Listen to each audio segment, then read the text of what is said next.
Yeah, so she's telling us coffee. Oh, congratulations. Ken, what's your What's your mother say? Boy or girl? boy? And when do you leave? I don't leave till 26th. Okay. Robin's leaving next week. Great. We'll see if we can snare you in a little bike trip before you go. Mm-hmm. We're anxious to get on our bikes so that we don't suffer so much in Oregon. Okay, 10 o'clock. Meetings to order. This is 10 o'clock Universal Time or something. Just a quick reminder, please sign in at the table, and if people come into the audience section and they don't look like they've signed in, if you would sort of crack the whip, that'd be great. That'd be great. Let's start off with introductions, and then we'll go from there. Kenning? I'm Kenning Arledge. I'm the Dean of the Library at MSU Bozeman. Manuela Fromboys. I'm a commissioner from Browning. Elsie Arnson, State Superintendent. Pleasure to be here. Ann Kish, University of Montana Western. Jenny Stapp, State Librarian. Bruce Newell? Kim Wall from Missoula. Connie Geisinger from Eastern Montana, Rockaway. I'm Marla Stark with the State Library. Kevin Hammer with the State Library. Tracy Cook, State Library. Chris Schmidt, State Library. Randy Zalbo from Danic Communications. Excellent. John Penn, Lewis and Clark Library and Montana Library Association. Suzanne Romer, State Library. Tom D.T. Regiment Library. Karen Rose with Library Strategy. Well, thank you all for being here. Appreciate that. We have a great meeting today. Lots of good stuff, but lots of stuff. So we'll kind of move quickly through things. Let's see.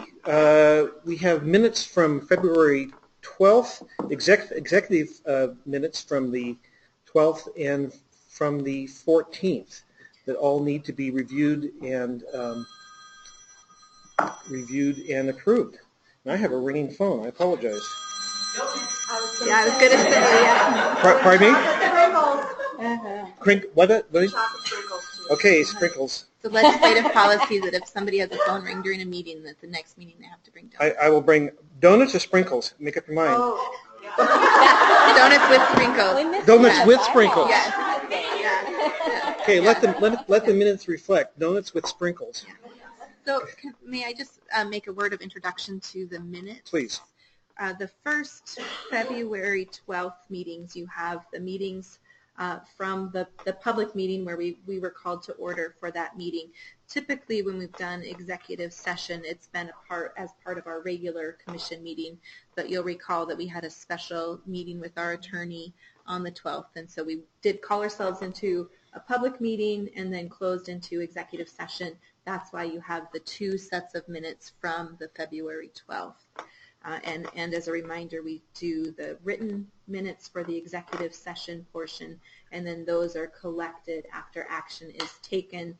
Those are kept as part of the official record should they need to be called forward for any kind of legal action, but they are not a part of our official public record. And then just so you know, for the February 14th minutes, you'll see that they are largely in a very different format than you've seen in previous meetings. We are trying to make use of new technologies and better use of staff resources, given the loss of some of our resources. So this is more of a minute log model. We're following the model that's been prepared by the legislature and is being adopted by other agencies. So all of the actions will be noted in the official minute log with notes in the audio recording where people can link to for listening to the discussion via the audio recordings if they want to. So that's a significant change. We're looking for feedback on how this process works. We hope it'll be significantly less time consuming, especially for our staff in preparing those minutes, and still give people who need to have access to the official record that kind of access. Any questions about that or comments? I think it's wonderful. I really like being able to identify the time. Mm-hmm. that the agenda item occurred so that you can skip forward. I use that a lot with the legislative side, so I think people will use that a lot. Commissioners will find a printed copy of the executive session from the 12th at their place. I hope you've had a chance to take a glance over them. Any discussion about these or corrections?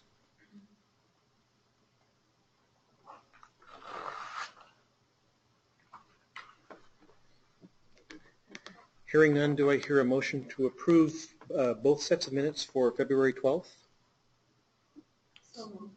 Second. The second from Ken. Any further discussion? All in favor? Aye. Opposed? Abstain? Motion passes. And then moving on to the minutes for, all of a sudden, okay, I didn't notice December 13th. Okay. Those are final. Oh, right, We don't right. need to take action. Okay, good. They were just scrolled off, I think. So any questions or comments or corrections regarding the minutes for February 14th?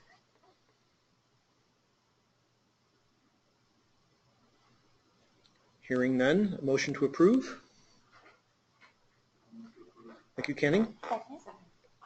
Several seconds. I got it. Any further discussion? All those in favor? Aye. Aye. Opposed? Abstain? Motion carries. Thank you very much. Why don't we go ahead and hand in our printed copies to Marlis, please.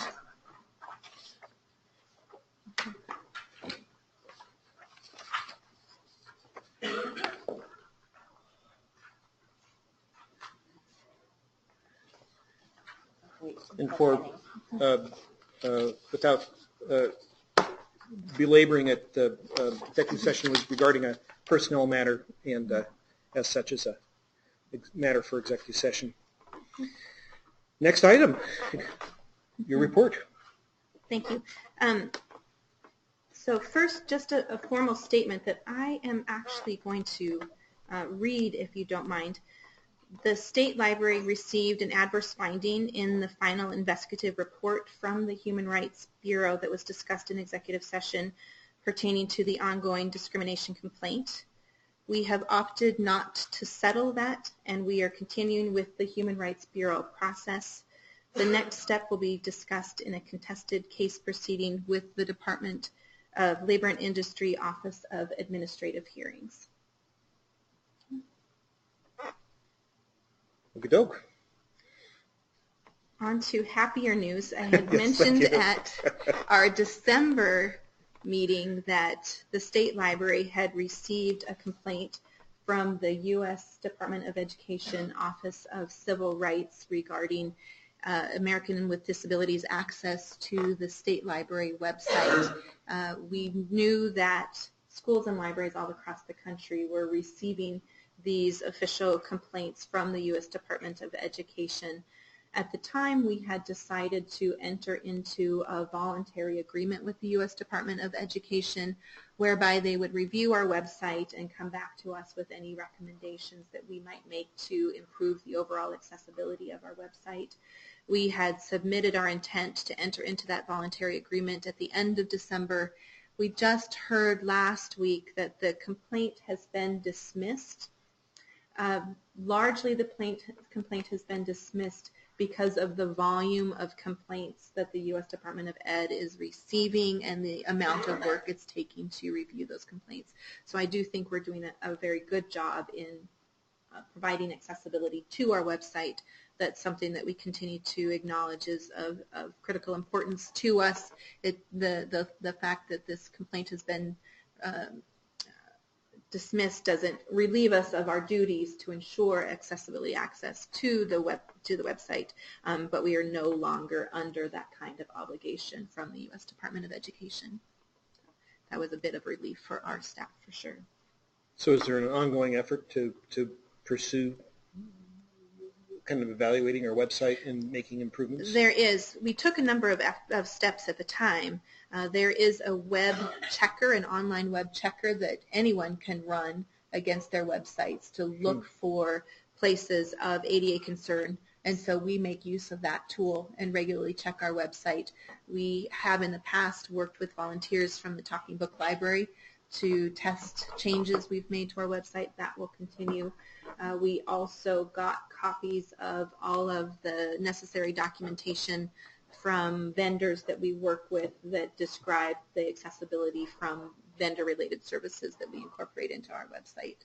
So all of that kind of information is in place. And then we've also shared all of those steps with the library community who was also receiving these complaints to help them make sure that they're doing all they can to provide accessibility to their website. Questions about that? Good. I am going to ask Evan to give a little bit more detail about the Natural Resources Conservation Service funding that's described in your financial report, so you have that background information. Yes, thank you. We, for many, many years, we've had agreements with Natural Resource Conservation Service to do a variety of project tasks tied very closely in with our ongoing, what we consider core work that we do. As with other years, we continue to see that funding, and that's I believe was reported previously. It was an addition, I think, of $40,000 this year. In addition to that, because of a number of priorities within the state, among others, state trust work, there's an interest from the state office investing even more in a lot of the work that we do within the digital library. And so we had an additional agreement signed just recently for an additional $100,000. It's a 5-year project.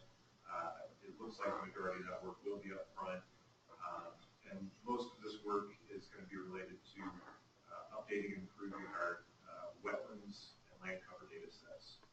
So those are two of our statewide Montana Spatial Data Infrastructure themes that we're going to maintain. It is the nature, like I said, of both some of the safe grouse work as well as a lot of the work that Natural Resource Conservation Service does with private landowners that having improvements to these data sets in certain areas is value. And we're very excited to be able to leverage this opportunity. Thanks, Evan. So Is the 100K over in 1 year, or is it over the 5? That's over 5 years. Over 5. Mm-hmm. You see it written up in your financial report, goes until 9/30/2020. Yeah, but it's a significant contract, and so we wanted to provide you with a little bit more background information. The one thing I failed to mention was wetlands and land cover are heavily maintained by the Montana Natural Heritage Program, and so that's almost half of the funding that we'll be receiving through this agreement will go through to Heritage to help with this. And I think that's important to know, knowing the cuts that we had to pass along to Heritage last year, or last year before this year, that we hope this will help. Great news. Any questions for Evan? Continuing with some funding updates, we have received our official FY18, so federal fiscal year 18 award from the Institute of Museum and Library Services. That's our Federal Library Services and Technology Act funding. Our official award, which runs from October of 2017 through September of 2019, was $1,078,723. So that's about $12,000, just short of $12,500 more than this year. So a small increase, not a decrease. So we're very grateful for that. You said October 2017 through September 2019, exactly. It's a 2-year award. Yep. 2-year grant for the start of the FY18 fiscal year, which started this past October and runs through there. So the Network Advisory Council will be reviewing a budget at their May meeting to help us determine exactly how we want to expend that. Then that budget will be coming to your June commission meeting. In addition, I wanted to give you an update on the coal severance tax funding. You're all aware that we're managing our own account of coal severance tax funds now. Revenue projections continue to show that the state is anticipating coal severance tax revenue to come in at House Joint Resolution 2 levels as was adopted by the legislature last year. However, we continue to see revenues coming in about a quarter behind. So at this point, we've paid our OCLC and our Cersei Dynex bills, and we've made payments to the federations. We have not had any money for some of the contracts and digitization work through the digital library that's funded through that effort. We've targeted May 1st as the date by which any money that's in that account we would try to spend for those efforts. It's very unlikely that we will have enough cash in that account in any kind of meaningful time frame in order to give the libraries that additional $124,000 that we had budgeted at the start of the fiscal year to try to make up for the state aid. That's going to be part of a lengthier discussion that we have further on in your meeting agenda.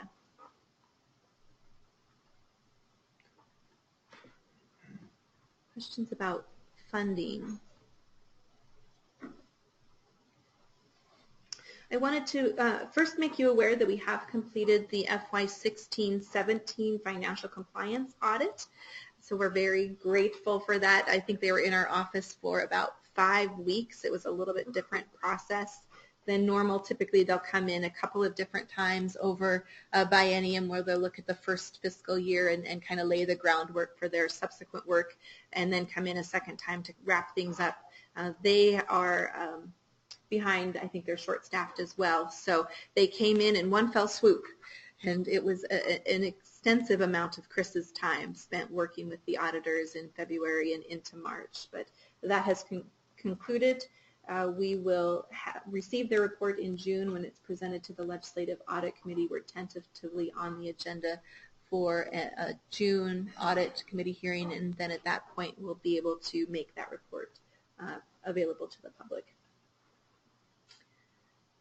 One thing that was pointed out by the auditors during their audit process was that we have statute pertaining to our state publications program that says that the state library shall maintain administrative rules to support the state publications program. That statute was last updated in 2007 when we modernized the language of that statute so that it better reflected the digital nature of state government information. And after that time, the state library actually went through a process to repeal all of the existing administrative rules from the state publications program. Those rules largely pertained to things like mandating the number of times state library staff would visit libraries around the state that serve as depository libraries, the process they needed to go through to maintain their collection and weed their collection. So those administrative rules were very much based in maintaining print depository collections for state government information. So it's understandable why the state library would have gone through the process to repeal those administrative rules. But as was pointed out, the statute does say we shall maintain those rules. And so we will undertake an effort this year to create administrative rules for the state publications program. In 2012, the Commission adopted a state publications management plan that's available on our website. It needs to be updated, and so the first step in creating the rules is to look at that management plan and update it. We hope to share a draft plan with the Commission at your June meeting, as well as a timeline for essentially adopting that management plan into administrative rules to satisfy the need that's in statute for that process. Just to clarify, is your plan to introduce the content of the plan into the rules, or to just reference the plan from the rules? I need to get legal guidance on that specifically, but if possible, we would like to adopt administrative rules by reference that plan, but we haven't gotten legal guidance on that question yet. The plan would be to attempt to have these rules in place by the end of the calendar year. Okay. So I mean, since this is since these are basically how you manage that part of our work. Mhm. And since that's a moving target, it strikes me that if we can get away with having a plan which can be agile Mhm. and mutable as opposed to chiseled into stone. Will certainly be easier for us to manage. The State Publications Management Plan, and this wouldn't change, it acknowledges that state agencies are using their websites as their portal to their state publications. In many cases, they are not producing any kind of print anymore. And so the State Publication Management Plan for the state agency side of state publications encourages agencies to post those publications to their website. It provides information about the state library web archive that crawls agency websites to capture those publications in that way. It provides guidance on what agencies can do to make sure new websites that they have are available and are crawled, taking steps to work with our staff to ensure that we're providing a thorough archive of that web content. And then for the depository library side, it provides information for libraries about how they can provide access to that web archive and access through other tools like online catalogs for digital state publications. Just so you guys know how this audit works on this, is this was basically a recommendation to the state library. It will not be in the audit report, so you won't actually see this in the audit report, because when they test our rules and our laws, this was just like a notch in it. They couldn't find a consistency where we didn't follow the rules all the time. But this is a recommendation to Jenny that you've got a little thing here, the law says one thing and you don't quite have it. But it won't reach the level of making the audit report. So it's more of a recommendation to Jenny that you might want to get this cleaned up a little. So just so you guys, when you see the report, that you're not trying to find that, because you're not going to find it. I think it's very useful. I think so too. It's great. Yep. And they're good at doing that for it. I mean, if they can't find where you're consistently not doing it, and it's a negligent, small little right. thing, they'll make recommendations to us as the audit goes along, which is always very helpful to all of us that are involved in the audit. So again, we'll hope to bring you a draft plan in June. We have plans for public comment about that plan between June and August, and either have commission action on the plan in August or October that would then move into the administrative rules process. Okay. Let's see. Let's talk about some really fun, good work that's been going on. We have been talking since August about various procurements and contracts that we have been anxiously awaiting. And to date, 3 of the 4 contracts are signed, and we hope that the 4th will be signed this week. The first, of course, was the contract that was awarded to Library Strategies to begin to develop the nonprofit that we've been talking about for several months. A little bit later in the agenda, we'll give you a chance to meet Karen Rose from Library Strategies, who's here for that. That total contract award was for $149,117 over 18 months, and that contract is underway. Again, the commission authorized us to spend up to $150,000 for that work. The second contract is our public awareness campaign, and we awarded that contract to Bannock Communications. And again, later in the agenda, you'll get to meet Randy Zabo from Bannock Communications. That contract award was for $139,714, and that work runs through next spring in our legislative session. The third contract that was signed was for the digital conversion with our Talking Book Library Services. That contract was awarded to Potomac Talking Book Library Services. One of the key requirements there was that we contract with a vendor who is able to meet and has experience meeting National Library Service standards for digital content, and they have done a number of these digital conversions. The commission had authorized $135,000 for that work. The contract is for $47,600. In addition to that, however, we will have the cost of shipping the publications to the vendor for digitization, as well as the cost for a temp employee who will help us with the process of uploading the digital content to the BARD system. So we will certainly spend more than that contract award to Potomac. That work will get underway. I think we're planning to send our first shipment in May, and they think they can have it done in just a few months.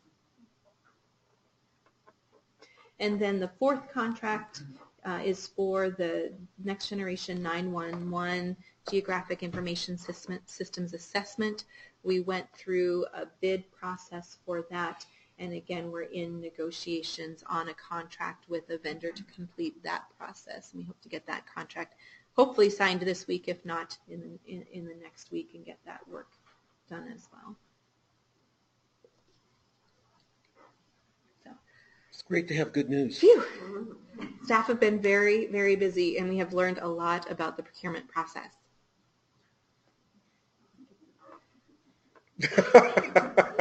Why doesn't that sound like a bad thing?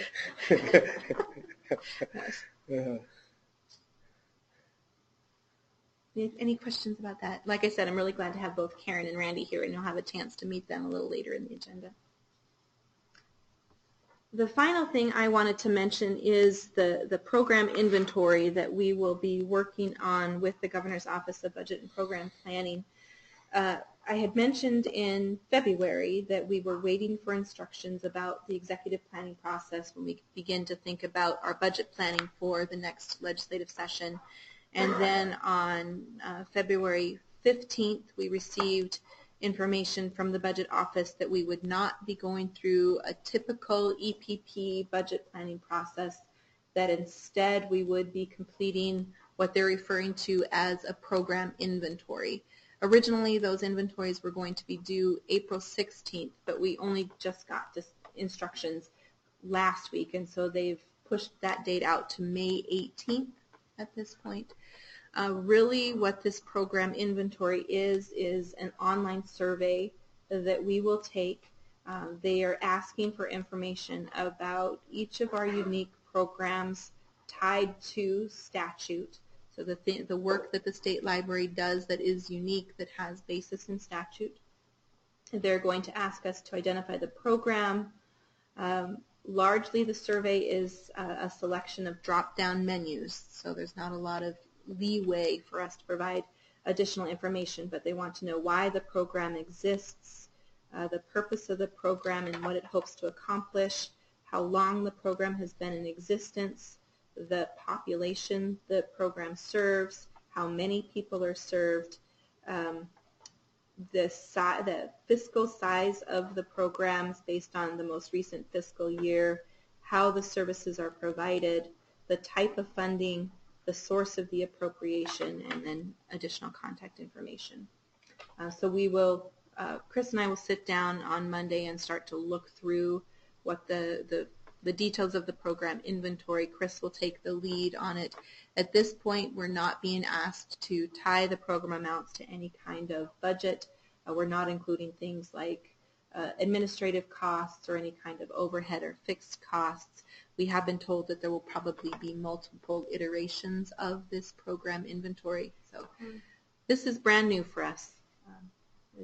It's sort of new territory, and we'll look at it more deeply. Originally, we had thought that there might be a role for the commission to play in helping us think about the programs, the priorities of the program, and communicating that information. We've been told that this shouldn't be created in any kind of priority order. It is just intended to create this inventory of programs across state government for the Governor's Budget Office. You know, it's tied to the budgeting process. We do know that. Mm-hmm. What's an example of a unique project? What would be? So the state publications program would be a unique program that's found in statute, that we tie to statute. You know, the fact that we provide talking book library services, NRIS, the Natural Heritage Program, the Water Information System. One of the things we still need to think through just a little bit is exactly how much detail we provide for those different programs. But it seems like it's important to directly tie that to the statutory authority that comes to the state library and to demonstrate the unique nature of the programs that aren't duplicated in other agencies. And the instructions were very clear. It's not how we do programs, how you're supposed to think outside the box, It's not our your org chart. And your programs down here and stuff. That's not the intention. It's really getting at the services, like Jenny said, more the statute, more up here. For budgeting purposes, we have one program. It's the state library. So how we take that state library and break it down is going to be very interesting. The commission has basically, for the last couple of years, gone off on a slightly different tack in regards to strategic planning, and we've identified areas of concern, concentration, and are trying our best to take and do the SODAT exercise, the tie what we do to the effect upon our users. It's not clear to me the pathway from this process to how we're thinking about how we undertake our mission in the state. And I think that that's going to take some ongoing work, because they should make sense somehow, one with the other.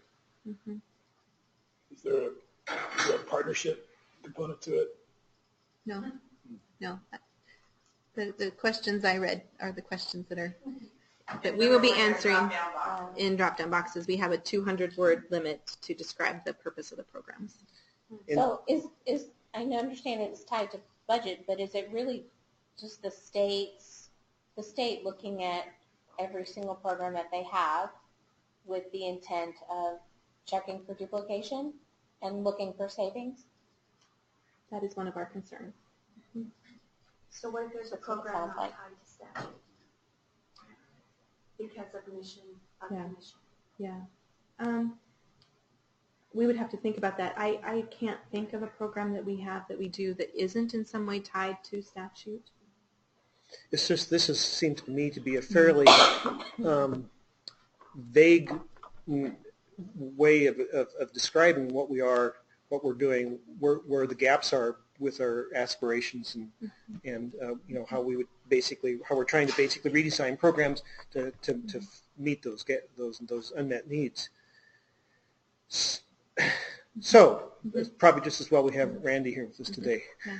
It's certainly a departure. Years past, we've had the opportunity to talk about the services that we have and how we want to grow them, new services that we want to offer. And this process is not designed to allow us to have that kind of communication. The other thing that we have been told is that there will be an opportunity for agencies to meet with the budget office over the summer to put all funding opportunities on the table, to brainstorm and think about different kinds of revenue sources. Some of that we'll discuss in our funding discussion a little bit later this afternoon. So I hope that there'll be additional opportunity for us to think about sources of funding, to address some of the concerns we have over the loss of funding. I'm not sure how the inventory ties to that process. I think the hardest thing is, in talking with the budget office, they said that all of my type of positions are going to have a really hard time at the beginning of this, because I'm like, what are we tying to? I don't do a budget without tying to something, and we don't have to tie to anything. Yeah. I mean, there are literally this first go around looking to see what you think, or all these agencies come up with their lists of what we're doing for the state of Montana. But budget-wise, right now is a very small Component. non-existent part of this.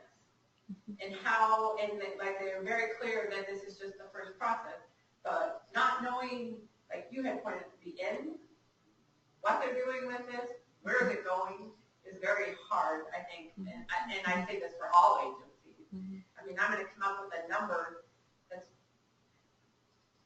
in my opinion, going to be unrealistic, because essential services, like Jenny said, none of those figures are included in what we're doing for round one.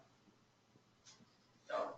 Well, in our planning processes, we've been trying to take and describe effect on users, and get away from describing sort of actions or processes. The big thing we're trying to measure is what good are we doing for people of Montana.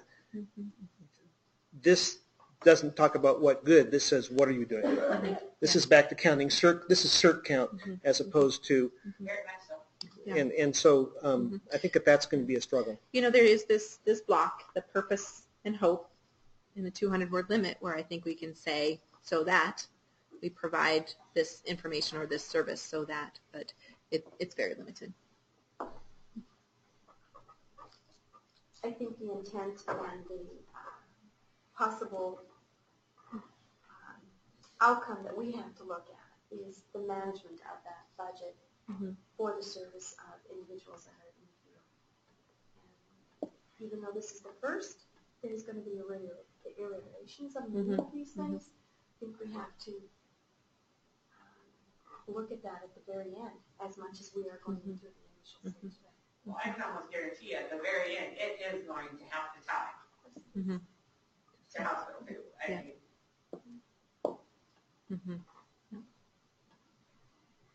But then will the mission of the commission change? Well, you know, I really feel like we're finally on the right track with the way we're looking at measuring what we're doing and how well we're doing. And I would hate to abandon that. And I guess my concerns are is that process for us has been maturing over the last couple of years. I still don't think we have it right. Right. I think it's a process in motion, and I would hate for that process to be derailed. And I don't see us abandoning our focus on the impact of the services that we offer and how that ties to the reporting that we do to the commission and to the community. This is a tool that we have to use in a process with the budget office that doesn't give us that flexibility. To the extent that we can use what we've learned and the good practices that we're working hard to put into place to respond to these questions, we'll certainly do that. you're still going to need that impact for the legislature. I mean, without a doubt, that's Yeah. piece is going to I don't necessarily see it as a bad thing or a threatening thing. I kind of see it as a surprising thing that the state of Montana doesn't have a program inventory. You know, so and so I think it's wise that somebody said, we don't know what all the agencies are doing. We don't know what people are doing. We need to start there. So that's a good thing that they're collecting an inventory. We certainly have our own program inventory, even if we don't call it that. It's just a little bit unnerving that it's seen as a replacement for the EPP. Right. Yes. Very true. You know, in my opinion, in essence, they do have an inventory, is that legislative budget book. I mean, when the legislator is approving our funding, they are looking at what we're doing. I mean, to me, that book is an inventory of what every agency believes are their most important things they're doing, and that's why they're fighting to get that budget in there. So, you know, it's just a different way of collecting. In a murder mystery, the injunction is always to follow the money, right? Yeah. This isn't not exactly a murder nor a mystery, but still, the money is a pretty good description of what we really, not what we say we're doing, but what we're doing. So this is only general fund based. So, or is this all? It's all. It's all, There's a button Jenny read off that you put what identify money the goes. funding source. Yep. So it's all. So they want all. Any other questions there? Yeah. I'm just requesting that anyone talking, I think the acoustics in this room are a little different from what we're used to, and it's not always showing up. Okay. So, like Elsie hardly ever registers. I don't know if it's Chris mostly does. So just speak up. Evan did not at all. So there we go. So what we I suggest we do. just try to speak Speak up up. a little and maybe look at the mic rather than looking at the audience. I know that's a theme, but thank you for letting me know. And when we get better budget, better mics. Yes. Exactly. And that is a priority. So, I am just going to pass around some things that I hope will be of interest to you that I've collected at some Federation meetings, some annual reports and other information just for your interest. And then finally, I'm excited that we are putting together a story map of our Federation meeting visits for the spring. So we are halfway through the Federation meetings. We've attended Broad Valley, Sagebrush, and South Central, Golden Plains, Tamarack, and Pathfinder are coming. And so hopefully for your June commission meeting, when you're reviewing the plans of service, we'll have a story map of those meetings to share with you.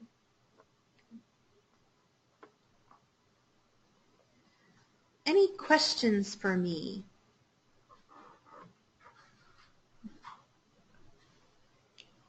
Gee, what's, do you have any kind of an update on the other part of the next gen, the state strategic plan? And their Good question. That draft RFP was approved by the 911 Advisory Council, and I know they're working with the State Procurement Bureau to issue that RFP. The State Procurement Bureau is, like most of state government, very short-staffed, and so I know it's been taking the Bureau so just to step back, the Public Safety Services Bureau is responsible for issuing an RFP to select a contractor to help the state draft a next generation 911 strategic plan. And the 911 Advisory Council has been advising through a subcommittee on the scope of work for that contractor and that RFP process. I don't believe that RFP is yet on the street. I haven't seen that it is. Evan, have you? So, but I do know that the 911 Advisory Committee did approve that draft scope of work, so I think the Public Safety Services Bureau is just working with the State Procurement Bureau to get that RFP on the street.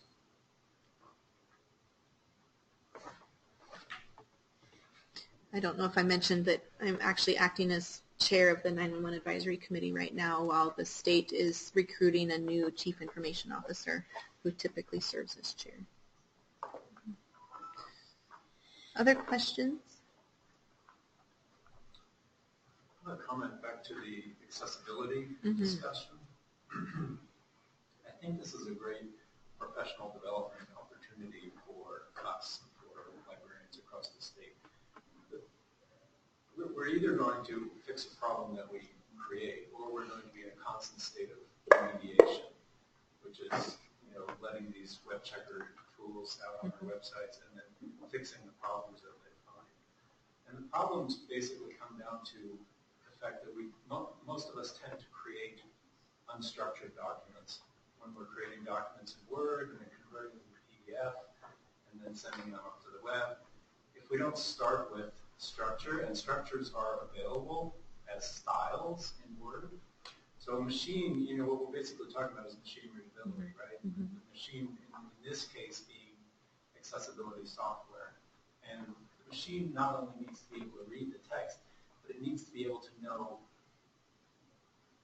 what kind of text this is. Is this a bulleted list? Is this a header? Is this a title? Is it a subtitle? Is it an author? And those are all styles, structures that are available in word processing software. But most of us don't use them. We just say this is a header, so we make it in bold and increase the font size. And that's not the same thing. It doesn't create machine readability. So either we fix that by creating documents correctly in the first place, and you'd think we would be all about structured data, right? Or we're going to be in this constant state of fixing things after the fact. That's a really good point. That might be something that could be incorporated into library standards at some point. Well, we have a standard about ADA compliance. But this gets to the heart of it, doesn't it? It does get to the heart of it, and I think you're exactly right. It is a professional development issue. I think, we as an agency do a good job of understanding how to do things like provide proper tagging on different kinds of web content, like photos. There's a lot of coded architecture in our website that provides more accessibility for Talking Book Library patrons. So, for example, there's some hidden text there that a machine reader will pick up first that directs our Talking Book Library patrons directly to that portion of our website without having a reader have to navigate through some things. But your comments about publications, that's certainly not something I've ever thought about. And the great thing about it is if you do it right, you kill two birds with one Right. stone. You address the accessibility issue, but you also address the search engine issue. The search engines use the same kind of weighting analysis of what's in a document. Yeah. How many of you use styles? I don't. I mean, but Yeah, I'm hit going or to start miss. doing it. Very hit or miss. And I had never connected the two between the styles and the machine readability. Get in the habit, and I assume once you're in the habit, it's just second nature, and it's not really extra work at that point. It also applies to things like the story maps. The library staff helped. We were about ready to release a children's poem map. All the fourth graders in Missoula did poems of place, and they were really helpful because it has to be ADA compliant for it's a National Endowment for the Arts grant. And they said put the headers and the text above it, because usually the story map you lead with a photo because it's what captures people's attention. So lead with text and Okay. in addition to That's HUFs. good to know. That's good to know. Thank you. Good point. Yeah. Other questions or comments?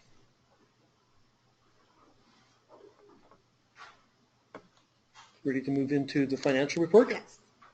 Chris, Okay. right on time. Well done. Presented in front of you is the fiscal 18 third quarter financial report. I'll just go over a couple of highlights, but for this report, there's not much news or not much to highlight, but we received a small private grant, and we actually received this. This was one Sarah Groves had gotten before or was just getting as she moved on. But this is to help with the mind and making training, so it's a private fund coming in for $6,675. That mind and making had got postponed for a little while, but it's ready to start rolling, so I have to officially ask for the authority to spend that money. So your budget is increasing by that $6,675.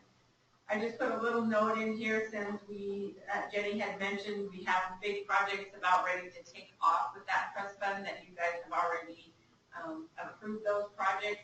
We did not spend any this third quarter, but those contracts, like Jenny pointed out, are now signed, and so I am guessing your fourth quarter you will see quite the action starting to happen on those projects that you guys have already approved based on those contracts. The other one we received is the NRCF that Evan and Jenny already talked about for the $100,000, and you can see that contract will run until 9/30/2022. And there's just a last little bullet sentence on there that says the significant amount will be flowing through the Heritage Program. So those are points that Evan had already pointed out. On page 1 and 2 of your financial report is basically the roll-up of where the state library stands today. I'm just going to highlight personal services real quick. You're seeing a balance of about $32,000 in there. Those are basically LSTA funds of savings that have been generated as we had the 2 vacancy savings, and then the insurance credit that happened based on the special session. Those funds will all be expended. It probably just won't happen this year. It'll be at Tracy points out the reallocation of 17 funds that we're doing. As far as the general fund and the position on personal services, I did officially get the bill for the 3 retirement benefits that we provided to the 3 RIF employees. So that's purchasing up for 3 years of additional service that the state would pay for. I have good news is after running projections and some of the things happening, I think I will be able to pay all 3 of those off this year. So we will not, knock on wood, be financing any of those. We'll get them done. Our budget will be very close in the end, but I think I can get it done. And we would like to get those off the books this year so that problem doesn't keep carrying with us. So I think we're going to come in. That's good news. And then the rest of the operation budget, we're doing just fine. And you'll see under grants, that Federation grant, I'm still showing that $124,306 sitting there. That's the one you guys are going to talk about in a little while, and that's the one Jenny had already mentioned about the cash flow is really what we're dealing with and not coal tax. I think in the end, the revenue will be there. It's just having the cash to pay some of those and needing to get a balance, a running cash balance in that coal tax account that we have like a quarter that we can keep cash going and still get these expenditures done. So we'll be talking more about that and how that affects the budget. At the bottom of page 2, you'll see where the trust stands today. You can see basically almost close to $2 million is where that's at. That will start going down a little as we extend those contracts. So, but that is where it stands today. On page 3 at the very bottom, you'll see where the Montana Land Information Account is at as of today. Close to 1.2 it's sitting at. And then on the bottom of page 4, you'll see where Montana shared catalog their cash balance. Now that, by the end of the year, will pretty much be expended. That's the cash they collect at the very beginning and they use as the year goes around. LSTA 16 is all now closed. All your projects are running on LSTA 17. And as Jenny mentioned, LSTA 18 we just received. And so you'll be starting to approve the projects that we'll be spending with LSTA 17. And I'd be glad to answer any questions.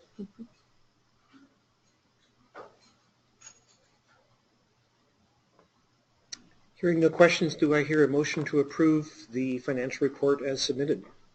So moved. In a second? And second. Thank you.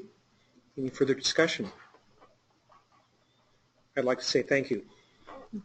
This has been like running a slalom course through a jack pine forest at 80 miles an hour, and I am in awe. Thank you. All in favor of accepting the report? Aye. Opposed? Abstain? Motion carries. Thank you very much. Wow. It seems a little bit like a miracle. Next item on our agenda, Tracy, LSTA. Yes, he did. I asked Chris if she would do my report since the mic rarely picks me up. She said no. As we mentioned, we have a significant amount of vacancy savings in LSTA 17. I do want to say that that number on your spreadsheet is not firm. There are still some personnel things like the reclassification of the information specialist position, which we will be recruiting for soon. And, you know, how much we're going to need depends on how soon that person can start. So that is not a firm number, but it's pretty good. It's within the range. So when I was thinking about that and hoping very much that that was mostly one-time only kinds of things, I wanted to use it for something that would help us as an agency, but also within library development, to kind of manage the huge budget cuts that we suffered last year. And I'm going to start with actually the more straightforward one, which is the Aspen intern funding request, which I am asking for action on. As you might recall, Aspen is the program that our web developer was creating for us to replace the library directory, which is a misnomer. It's not a directory. It's really command central for the libraries in Montana. And it uses very old programming language. It's about 20 years old. It's been very good to us, but we definitely saw an opportunity to have more current programming language, better security, and honestly a more end-user-friendly interface, particularly for library development staff. With the loss of our information specialist, his duties have been assumed by myself and also some of the IT staff that we have. And it's pretty intense to have that added workload. So I would really like to finish Aspen, but our web developer is one of the positions that we lost in the funding cuts, and we don't really have enough staff time to get us over that obstacle of fixing the remaining bugs. And we also need a little extra staff time when we go live because there's going to be a huge increase as we provide support for librarians as they're logging in. So I am requesting permission to use some of those funds to hire 2 interns, one with programming skills who can finish that last module and help our information product lead finish the rest of the fixing the bugs, and then a second intern to provide technical support and assistance, customer service basically to our librarians as we go live. That would, I think this will significantly help us in that in the long run it's going to reduce the number of requests we have to make of our IT staff to help us with the current directory. And it will also allow us as library development staff to kind of create our own registration events and forms requesting information from the librarians, as well as just giving us a more stable platform. So that is my first request. Do you have any questions for me? Do you already have the interns identified? No, but we reached out because we wanted to make sure that was possible to Helena College, who has a class for this programming language.net C#, and they do have some people in mind that can help us. Is there a reason that it has to be two different people? Well, we sort of, our supposition was that someone with really strong programming skills might not be able to do the non-technical bridge to a librarian who's not a techie, and being able to help them. Basically, it was kind of different skill sets. That's why we suggested two different ones. But if one person does have both of those skill sets, then that would be possible, or? I think so. Is there any reason why an intern can't work 40 hours a week? I think that was That's what, yeah, that's kind of where I'm going. Would that put them full-time? That would put them full-time. And would that be a problem? I don't think it would, other than, because we're doing this in the summer, is what we're thinking, not during semesters. That was the only thing. If we were going to be doing it during semesters, that would be an issue, I think, for students. Yeah. I don't think so. As far as HR is concerned, it doesn't, because they're not classified. They're literally, if you guys approve this, I'll have to send a request over to the budget office. They'll create me an FTE, which is just classified as a student intern. We choose the pay. They don't qualify for annual sick or health insurance. They have to be and show proof of being registered in an accredited college. Oh. That's the only thing to be classified as a student. They can't have graduated and come work with us in the summer. They have to be enrolled for that next semester. Okay. I think that you're probably right that it's probably going to be two people with different skill sets, but it would be amazing if it was one person who had both of those skill sets, or even if there was a little wiggle room to bring them along, because just part of being an intern is that you're building your experience. And so for someone to, be able to graduate from college, having done this this entire project, that would be quite an incentive for an intern. So The time duration for this is 60 days? No, it's starting mid-May through the end of August. Okay. 90-ish days. 90 to 100? Calendar time. And once the intern is finished with the work, are you able to support C# in-house? Yes, we would at that point. My hope would be it would be stable enough we very rarely have to go to our information. Optimistic. Yeah. Ken, did you have a question? Just observation. I've never met someone that really can fulfill those two roles. I've never met a coder that could. Speak English? Speaks English and C#. Yeah. I think Kenny Kentner is about as close as I've ever seen. He's pretty great. But we need more people like that, right? We do. So if we have an opportunity to build somebody up with those skills, that would be great. I think it certainly would be great. I haven't spoken specifically with Penny about this, but I'm guessing one of the things he would say is that allowing that person pretty focused time to spend on the programming without the interruptions, very chaotic interruptions, but that support might be an important thing to offer. But we'll definitely. So do I understand, Tracy, that what you're looking for is a motion that authorizes the state library to proceed with this $9,000 project for that time period? Is there anything else that needs to be in the motion? I don't believe so. That would give me maximum flexibility if we did find another Kenny. We do one person. So that wasn't intended to put words in anyone's mouth, but do I hear a motion addressing this topic? So Okay. do you want to? I have to make a motion. I think I move to approve Tracy's request for funding. or a motion to authorize the Aspen intern funding request. I That- moved for, do I need to say Tracy?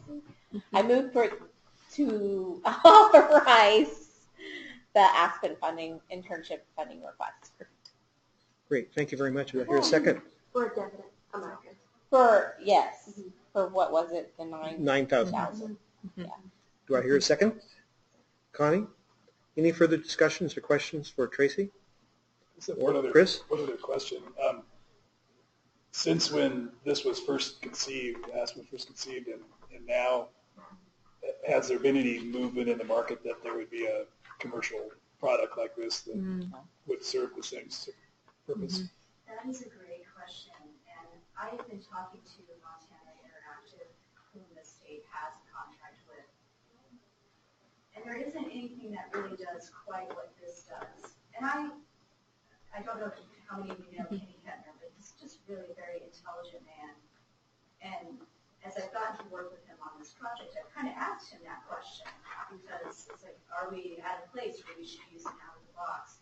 And he has actually said to me that he really thinks that Aspen, once we kind of fix the bugs, will really do so much for us and would really allow us to collect our data in one place, retrieve it. Some of the stuff we do with the continuing education certification is very specific to us. And so he sort of encouraged me to please consider going forward with these interns and making this a reality because he felt like that was the best solution for the state library and Montana libraries. One of the real marketplace challenges when we look at this is that we are conceiving of this as modules. There's the directory function, there's the meeting administration and registration functions, there's continuing education credit administration, there's the ability for libraries to report on their public library standards, the ability to collect statistics. All of that is, as Tracy said, command central. And while there are modules that exist from different vendors in the marketplace, they remain siloed. And we very much rely on the data to be integrated. So for example, when someone is registering for the fall workshops, that allows us to capture that information for continuing education and so forth. So our ability to manage that data collectively and centrally is essential to our workflow, and there isn't a vendor out there that brings all of those pieces together. Is it your sense that these data are being organized and captured in such a way that if a product did appear on the marketplace, we'd be able to migrate? Or is the structure and the data so unique that we would have to start over? It's just feeding into a SQL server. I think it's the easiest. So it's a SQL database. I would think we could migrate to something digital that would integrate everything. We are meeting with Montana Interactive next week to kind of talk to them and show them what it is we're trying to do and what it looks like to just see what they might say. Does your upcoming meeting, any reason for us to postpone this vote? I don't think so based on my initial conversations with them. So there's a motion on the floor that's been seconded. Any further discussion? All those in favor? Aye. Opposed? Abstain? Motion passes. Thank you very much. Thank you. So the second piece of this is more complicated, and I am not requesting action. I just wanted to present this idea to you. As I thought about the remaining LSTA funds, in the back of my mind and how to use them, there's sort of a traditional route we take in of paying the first 3 months of our CIRCE Dynex Overdrive and OCLC obligations.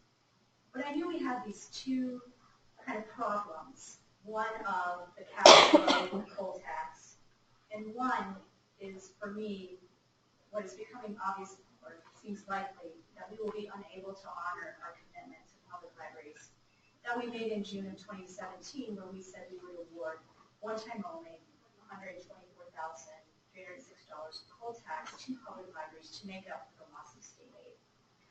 So with those two issues kind of in the back of my mind, I thought, is there a way to use this funding, since it's kind of one-time only and fairly significant, to benefit public libraries and resolve the coal tax cash flow issue that we were having?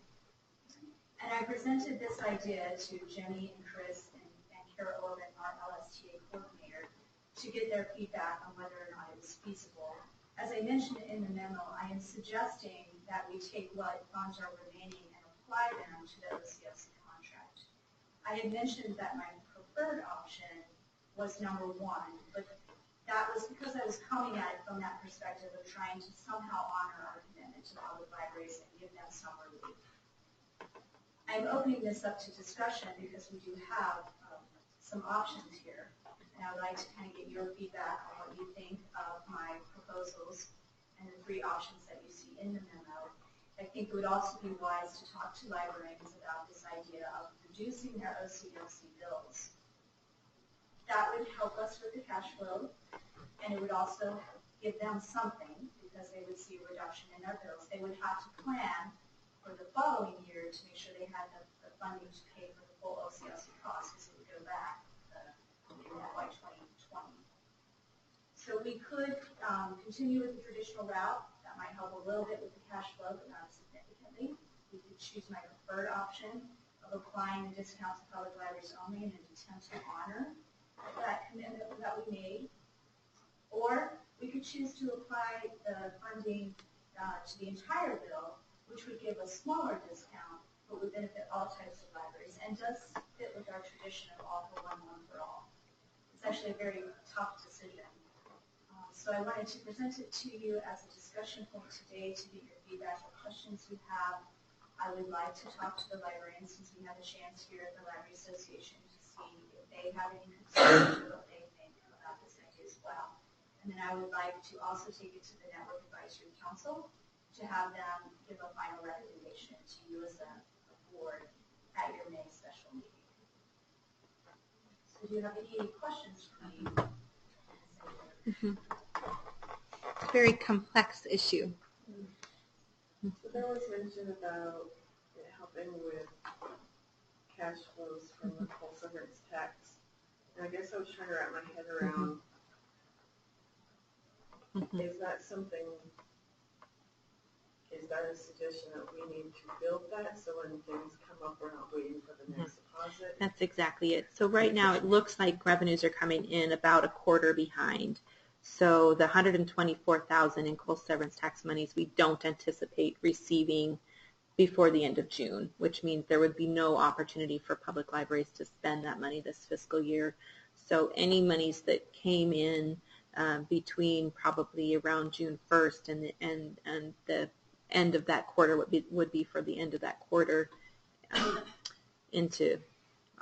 for the end of 17, end of 18, fiscal year 18, which would come in at the start of FY19, we would build into kind of a cash cushion in that account with the idea that we would try to keep at least a quarter's worth of revenue in that account to be able to pay Federation payments on time, pay the OCLC and Circe Dynex bills when they come due, rather than waiting, as you said, for that funding to come in. And we've had to do that this year, kind of play we're going to pay you, but it's not here yet. Exactly. And that has been hard for our vendors. It's been incredibly discouraging for staff. But, for the federations, for example, they're used to getting that money in August or September. They got it in March this year. So that's very hard for them. So we really feel like we need that cushion. So the coal severance tax revenues have been coming in the amounts that we anticipate. They're just coming in about a quarter late. Is that correct? Hopefully. I mean, as of right now, when they give the revenue report, the last revenue report was just in April 4th or whatever, they're still projecting the coal tax to come in as was appropriated from the last legislature, so in that joint resolution. But what happens is, you book the revenue, so they'll book fourth quarter because they're assuming this, but the cash, the revenue's been accrued or whatever, but the cash hasn't actually came in to spend. So in the end, we'll probably book as much revenue as they said, but that doesn't necessarily mean I have the cash right there to spend right now. So the issue isn't about the amount, it's about timing. Yeah, and just like our checking account, keeping 5,000 or 500 or whatever always in there to pay for it. And we've never had to deal with this because we've never had our own account. We've had a shared account. That's been building up for, have the cash flow there, have the resources from all the 3 agencies was there. So I think this is a one-time, if we finally get a balance in there that we can keep rolling, even the shared catalogs, we have a year-end balance, and that's to carry that first quarter until everybody pays their bill. So it's the same concept, to always keep that there. Usually it's a one-time thing, and then from now on, we have that balance there, and we should be able to get more on a regular schedule. This is kind of a stupid question. I think I know the answer, but I assume that we don't earn any interest on our balance in that account. That is correct. Not in a trust or anything. Pity. Well, yeah, it goes to the big trust account. Yes, ma'am. Yes, ma'am. So the $124,000 that we hope to pass on to individual libraries, I think I could be wrong, so correct me because you probably know. I don't think any public libraries counted on that happening. I don't think anybody put that in their budget. Some probably did not, others were. There are people who put that money in their budget and believed that it would They happen. believed that it would come in. Really? Yes. Okay. So that makes it, because to me I thought nobody did that, and so then I thought, well, this might be a little bit overthinking if nobody's counting on the money. But if there are people who are counting on the money and have it earmarked for certain purposes, then I think it's really smart to talk to the librarians and to talk to the NAC. Yeah, that's a good question for us to be able to ask at these meetings. So is this, No, go ahead. No, is this please. a one-time event, or is this something that we're going to plan for the future? So this is just so we don't have to concern ourselves with anything else that might happen within the CST. If revenues weren't coming in, we'd be looking, but just like we have to do with House Bill 2 in this budget, all of a sudden we're getting a cut. Yeah. It opens everything back up again. What are we going to do? What services are we going to provide? And just a one more piece of background information. There in the bill that created this account, there was also additional authority granted to the state library based on trying to reallocate how the proportions of monies were allocated between the state library, the Department of Natural Resources, and the Department of Agriculture, who shared in that shared account. Again, as a reminder, those agencies were receiving a larger proportion over the last 10 years, and the legislature wanted to reallocate that authority. So our appropriation was higher than it had been in previous years. It's higher still in the next 3 years. And because of the loss of state aid, we had decided, and the commission approved a budget for applying this $124,000 as one-time only monies to the library.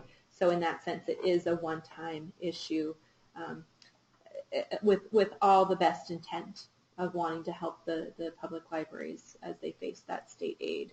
And were we not faced with a cash flow issue, I don't think we'd be having this conversation. But it is one-time only. If revenues decline, then that's a bigger issue for us to face. Yeah. So Jenny and Tracy, is this helpful in terms of we're not making a decision today about this, but is this helpful for you as we move forward on this discussion? Yes. Are there other things you need to know from the commission in regards to that? Any other questions that you would want to ask of libraries? So we will have staff at the division luncheons as well as the public library director interest group to talk about this and gather their feedback. As Tracy said, the Network Advisory Council will be asked to make a recommendation to you at their May meeting. So when we ask you to take action on this decision at the May special meeting, it will be with that input that we're gathering. So if there's other questions that you would like to know the answer to, let us know, or to attend those meetings and be a part of that discussion. In a way, it's kind of a nice problem to have. Yes, it is. Well, thank you very much. I think you're still up, Tracy, with the Montana Shared Catalog New Libraries. Yes, I am. So I included a memo. We have a recommendation from the Montana Shared Catalog Executive Committee and Shared Catalog staff to recommend the addition of 2 new libraries, the Medicine Spring Library in Browning, who would like to join us in the summer of 2018. As a reminder, we do have FY17 LSTA funding set aside for new libraries, and we would be able to pay for the Medicine Spring Library out of that funding, so I do not need an appropriation or authority to spend that in that way. And then the second library is the Lewis and Clark Public Library, who will be joining us in the spring of 2019. Because of the timing, that will require us to use the FY18 LSTA award. So you will be seeing a request for funding for that library at your June meeting. The delay in the receipt of our official award notification changed our timeline. Normally we would be bringing this to you much earlier than that June date. So this is more of an informational, just to kind of let you know that these 2 libraries have applied, and we would very much like to add them to the shared catalog. So no action required, Mm-hmm. except perhaps congratulating the 2 libraries looking at joining that great group. Congratulations, we are thrilled. Yes, absolutely. Thank you very much. The acquisitions pilot. Yes. So I am going to let Tracy take the lead, but we also have some additional staff here to talk about what we really see as the next evolution in how libraries are cooperating and collaborating within the state library. So I included a brief description of this project, what it is, why we're doing it, and the participants in it.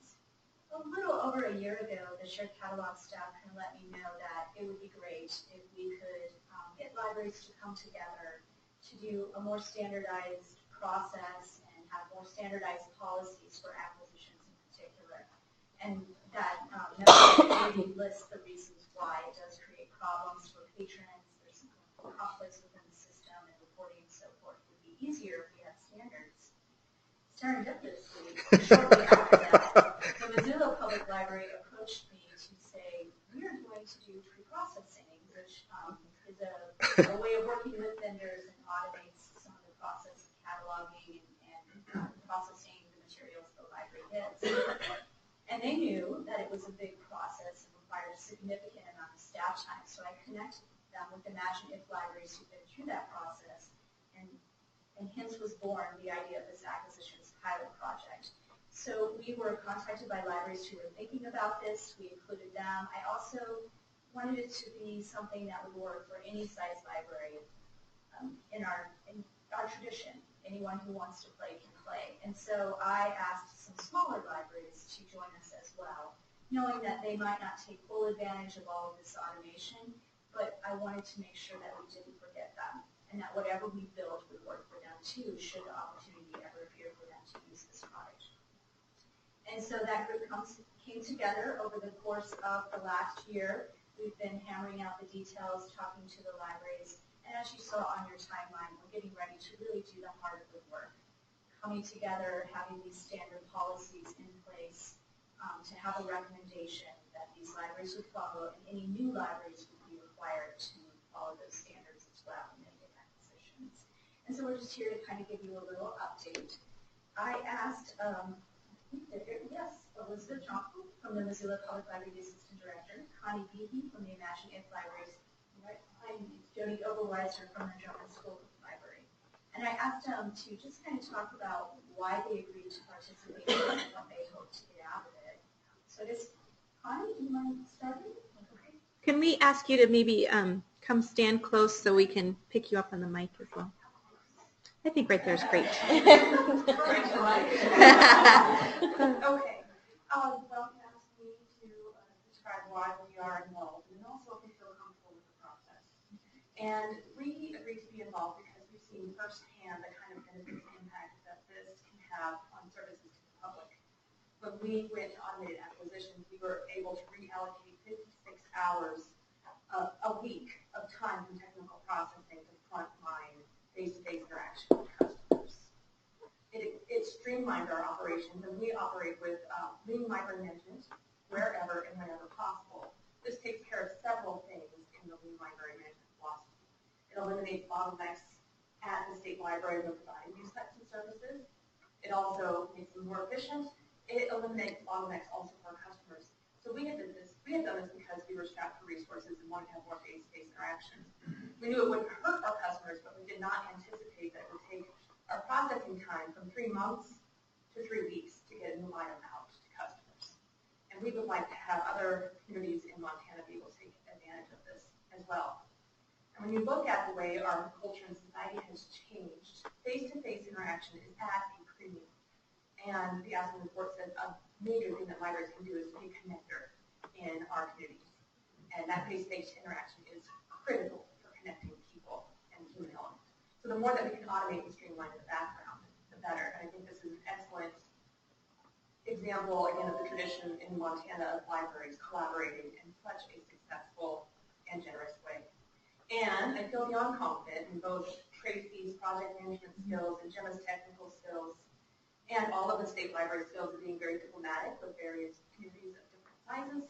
So I am so happy to be here. I can't imagine if libraries are so happy to be part of this process.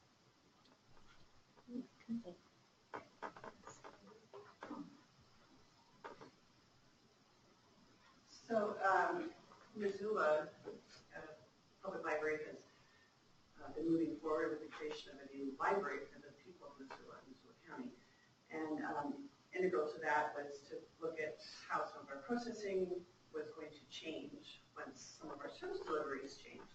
So one of the decisions we made was to move towards automated materials handling, and we are making an investment in some new technologies which will permit us to, as Connie just pointed out, move away from kind of the more process side of service delivery so we can focus more on one-on-one interactions with our patrons. So with the AMH technologies, having standardizations and having methods in place to ensure that there's some kind of standards which would ensure that the technology moves smoothly with what's within our catalog and within our circulation. The idea of using vendor records, vendor acquisition, and vendor pre-processing was very appealing to us, especially since we've admired the quality of the materials that have come out of the Mansion since they did move over to that. And in communications with Tracy about our intentions, this idea emerged that Missoula, it makes sense for Missoula to be going alone, especially since more and more libraries were moving towards this type of an approach, that it made more sense to think of things as we do with everything else in a more collaborative or collective manner. So I think we're just going to see this kind of the future of libraries moving towards automation anyway, especially in large and more urban environments. So we're very enthusiastic to be a part of the greater whole instead of just moving forward alone. Wow.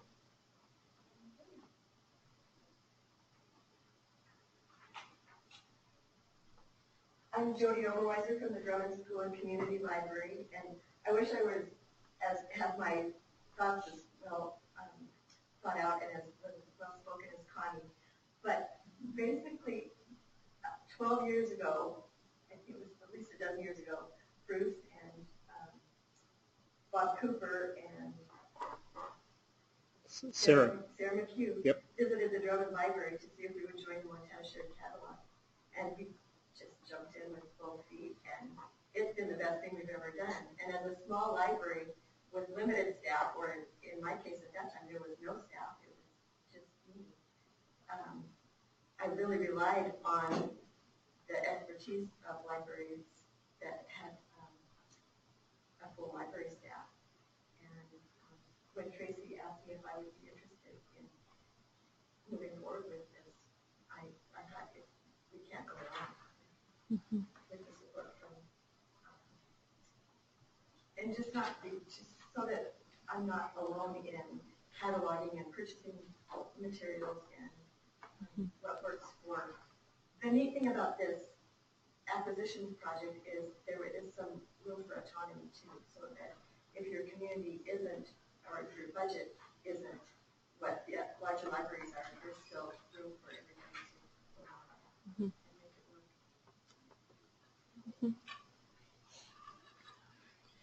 And so I didn't ask her, but Gail Bacon from the Belgrade Library is also participating, and she wanted to come and speak as well. Thank you. Impromptu and not prepared, but anyway.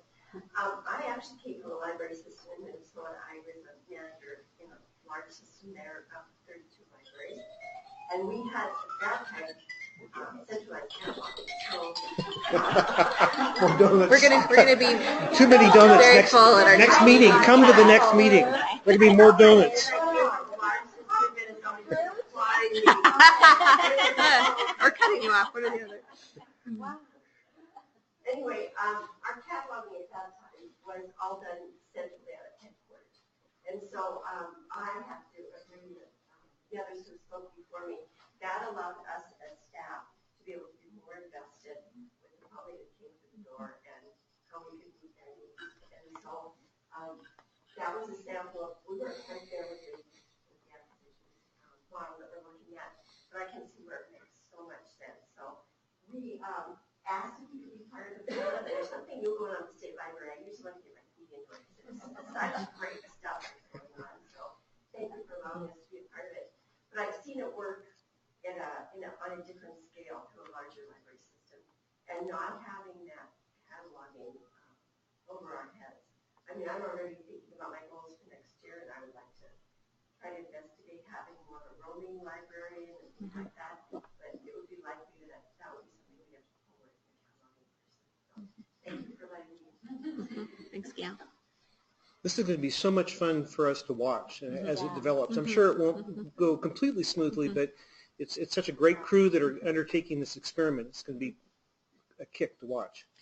You've all heard me say that we really see our mission at the State Library as building scalable infrastructure that any library in the state can make use of, regardless of their size, that allows them to be innovative, but most importantly, engaged in their communities. And I hope what you heard here is just exactly how something like this is helping us meet those goals, meet that mission in a way that makes a real difference in libraries. So we're thrilled, and of course we couldn't do it without the wonderful willingness of the collaboration in libraries around the state. Are there any questions, anything more you want to say about this, or those of you who are participating? Thank you for jumping in, Gail. It's great. Do you have any questions for us? It is a partnership, big and small, and it looks geographically dispersed as well, which I think is very fitting as well. I do not see a budget. Is there? There isn't a budget. There isn't a budget? Yeah, we're doing it. Basically, it's all the library's own budget and our own staff type, so there's no cost to it other than the staff type that's already included. I would ask if any of the libraries have any input on if it's going to be an economic impact at all to any of them. There will be pre-processing costs for the libraries on their side. It sounds from what you said, Connie, is that what it's going to do is just basically transfer expenditures at your institution. Rather than spending money on in-house cataloging, you're spending money on pre-processing and then freeing up some money for putting more staff out in the public space. Is that correct? There's a few different ways you can go about it. You do have pre-processing costs when you did not before. Pre-processing costs less than a full-time staff person in our organization. And we cannot go to our commissioners very easily and ask for a staff person, but we can sometimes ask for an increase in operation costs. So we reallocated someone who had retired for some time to a frontline desk position and then increased our operations costs with the pre-processing. Not as much as it would have taken to replace that person with it. And I would assume the budget talk would be part of the project itself. Yeah, I mean, I guess we approach this like we did many of our pilot projects. Is we assume we have no money other than what we have right now, and how can we make this fly? And that's sort of how we did it as well.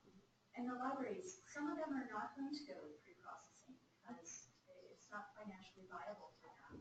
But they can still benefit from having those standards in place within the acquisitions, which is nice for them because it takes some of the decision-making out. They can focus their energies elsewhere and just kind of go, okay, we can do this. And the other thing that's nice for that is so many of these libraries in particular are participating in Partners, which is a sharing group within the shared catalog, where they've kind of taken down their walls. And so I could be a patron in Drummond, but I can place a hold on a book that Kalispell has, and it will show up at my library. And so it will also help, I think, with that as well. Just anytime you have standard language.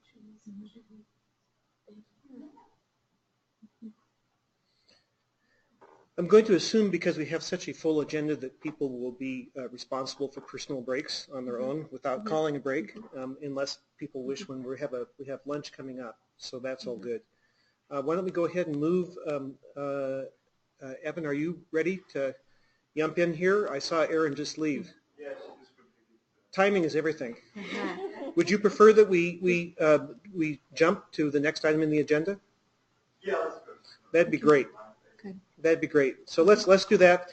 And Great. take her away. Well, I mentioned earlier that I have a couple of ladies that I'm very excited to introduce to you. And we've also provided information about the timelines and contracts that we've entered into both with Library Strategies and Bannock Communications. I don't need to reiterate the history and the impetus for some of these programs, but I'm very, very thrilled to be at the point where we are now under contract to begin the two efforts that we've been talking about for a very long time. I first want to introduce Karen Rose from Library Strategies. Library Strategies is, as I said in the memo, a consulting program of the Friends of the St. Paul Public Library, a very, very unique model. I think, to my knowledge, the only similar kind of model in the country where a Friends group has this consulting arm that helps to generate income for a Friends group. They are known nationally for their work in consulting with libraries on things like board development and strategic planning.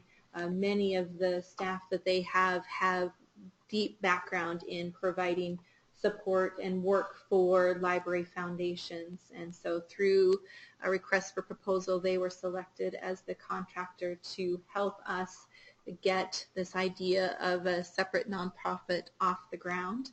I didn't ask them to prepare anything, but I did want to have a chance for them to get a feel for what the State Library Commission is all about and for you to have a chance to meet them.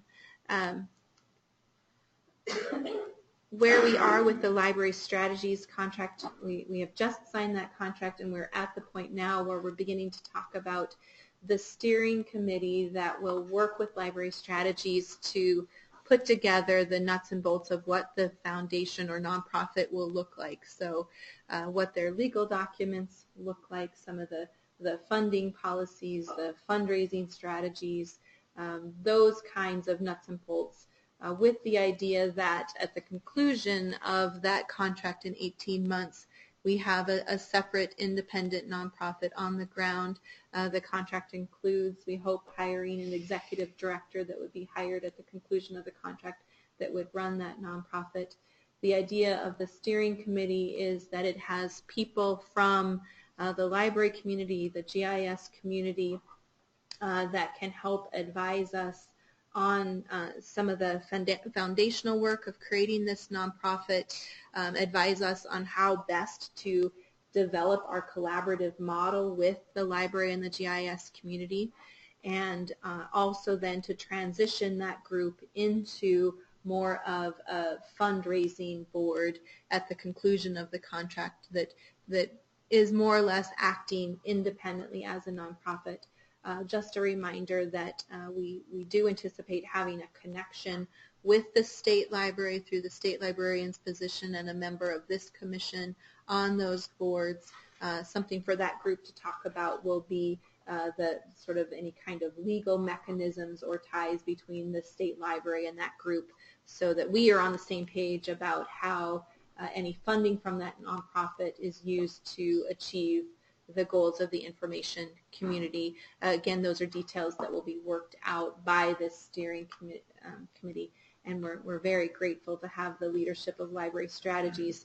As you've heard me say over and over, none of us on staff have the kinds of skills or expertise to try to develop this group, but Library Strategies certainly does. So Karen, welcome. Glad you could be here. Have we scared you away yet? No. And Jennifer had a really great comprehensive explanation of our approach to this, and we really look forward to it. And as I mentioned to them both over breakfast, this is forward thinking and really refreshing from our work, because we work with libraries all over the country, and there is a lot of hand-wringing about funding and looking toward the private sector, because the public sector is less stable than we would like, let's put it that way. So I applaud this effort and I'm excited to be a part of it. We work with a lot of foundations, both building them from scratch as well as enhancing their fundraising capacity. And this is a model that a lot of states should look into. So please do. Okay. Karen said over breakfast, she said that the St. Paul Friends Group or Foundation. What was the official title? It's called the Friends, but it functions as a foundation. Was in that was the hot board to be on in St. Paul. And so I thought, okay, now there is a measure of our success when the Montana Foundation, whatever it becomes, is the it board. Pretty cool. Again, thanks for being here. And there'll be more of a chance to actually to quiz Karen at detail at. So Karen will be with us at the Conversations with Commission tomorrow morning, and then she will also attend the Friends and Foundations interest group tomorrow afternoon, which will be a real opportunity for her to get to meet members of those two communities. One of the things that we've been hearing is the need to really ensure that we're not competing with the goals of local library friends and foundations, and we really want to set that off on the right foot. We've been having conversations with those groups for more than a year now, and I think having Karen there to represent this work and kind of give them a face of who we'll be working with will really help that effort as well. Okay. And I also want to introduce Randy Zabo from Bannock Communications. Again, as you're aware, last fall we decided to undertake a public awareness campaign to really talk about the vital work that goes on in the library and GIS information communities around the state. And as you all know, we no longer have a communication and marketing person on staff. And as I said before, even if we had that person, I really felt like we needed some outside expertise to really help us to talk about the essential nature of the work that we're doing. So as you're all aware, we went through a request for proposal process. In this particular contract, we're working very closely with the Montana Library Association and the Montana Association of Geographic Information Professionals. So we had both John Finn, the Government Affairs Representative for MLA, as well as Lee Mackholtz, the administrator of MAGIP, on that RFP review committee. And through that process, we selected Bannock Communications as our consultant. The thing I think that struck us the most was that they were familiar with the funding challenges that the state library faces and the libraries around the state face. And they have done these kinds of statewide public awareness campaigns for the public sector very successfully. They know and have worked with Nanette Gilbertson, the MLA lobbyist, and so that relationship has been established. Those were all benefits that we saw immediately that Bannock brings. We had a chance to meet Randy earlier in the week, and again, I wanted her to be here to have a chance to see the commission and for you to meet her. Similarly to the library strategies, we're at the point now where we're beginning to identify the steering committee that will help to be kind of a sounding board for the work that Bannock Communications is doing. We also want to identify champions that can speak on behalf of the library, the GIS, that information community, to really become a coalition of voices speaking on behalf of the vital nature of the work that we're doing. And again, this work is just kicking off, so we're having those conversations. We welcome your input on who might serve as champions from the different sectors, knowing that it shouldn't be our voice that people are hearing from. It should be voices of people around the state. So, Randy, welcome. We're glad you could be here. Randy is going to attend the Montana State Library, the Essential Services of the Montana State Library workshop this afternoon to dig into some of those services that we're offering. Thank you very much. Just a little bit about Bannock Communications. We're a full-service advertising and PR firm, which means that we have in-house media buying, advertising development, video production, social media strategies and tactics. I am the Director of Public Relations and Market Research. We do all of that in-house, and our team will bring all of those activities to the contract for the public awareness campaign. Bannock has been operating under that name since 1990, and we've been working on government and a lot of public service contracts since about 1995, so we're pretty well known in Montana state government. My best trick, favorite thing is really grassroots education, outreach, and building advocacy. The biggest asset that the Montana State Library has is that vast network of internal audiences that reach into every community in the state. Yes, ma'am. And even though we'll be doing a paid media campaign and carefully integrated communications through various channels, that grassroots outreach, providing toolkits for the community and really showing that awareness, growing awareness, and showing the value that the Montana State Library provides clear out in those communities. That's pretty much the cornerstone, we believe, of the campaign will develop. I just think this is a terrific opportunity we all have for doing a better job of meeting our obligations to our users. Great. Any questions for either of our guests here about either Bannock or the library strategies? Then, Evan and Aaron.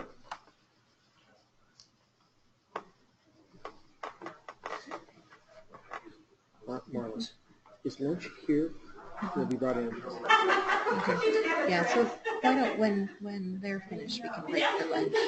And lunch be brought in. Is lunch here? Yeah, it should be brought in here. Mm-hmm. We don't want to wait around for lunch to arrive. Yeah. Given how full things are. Mm-hmm.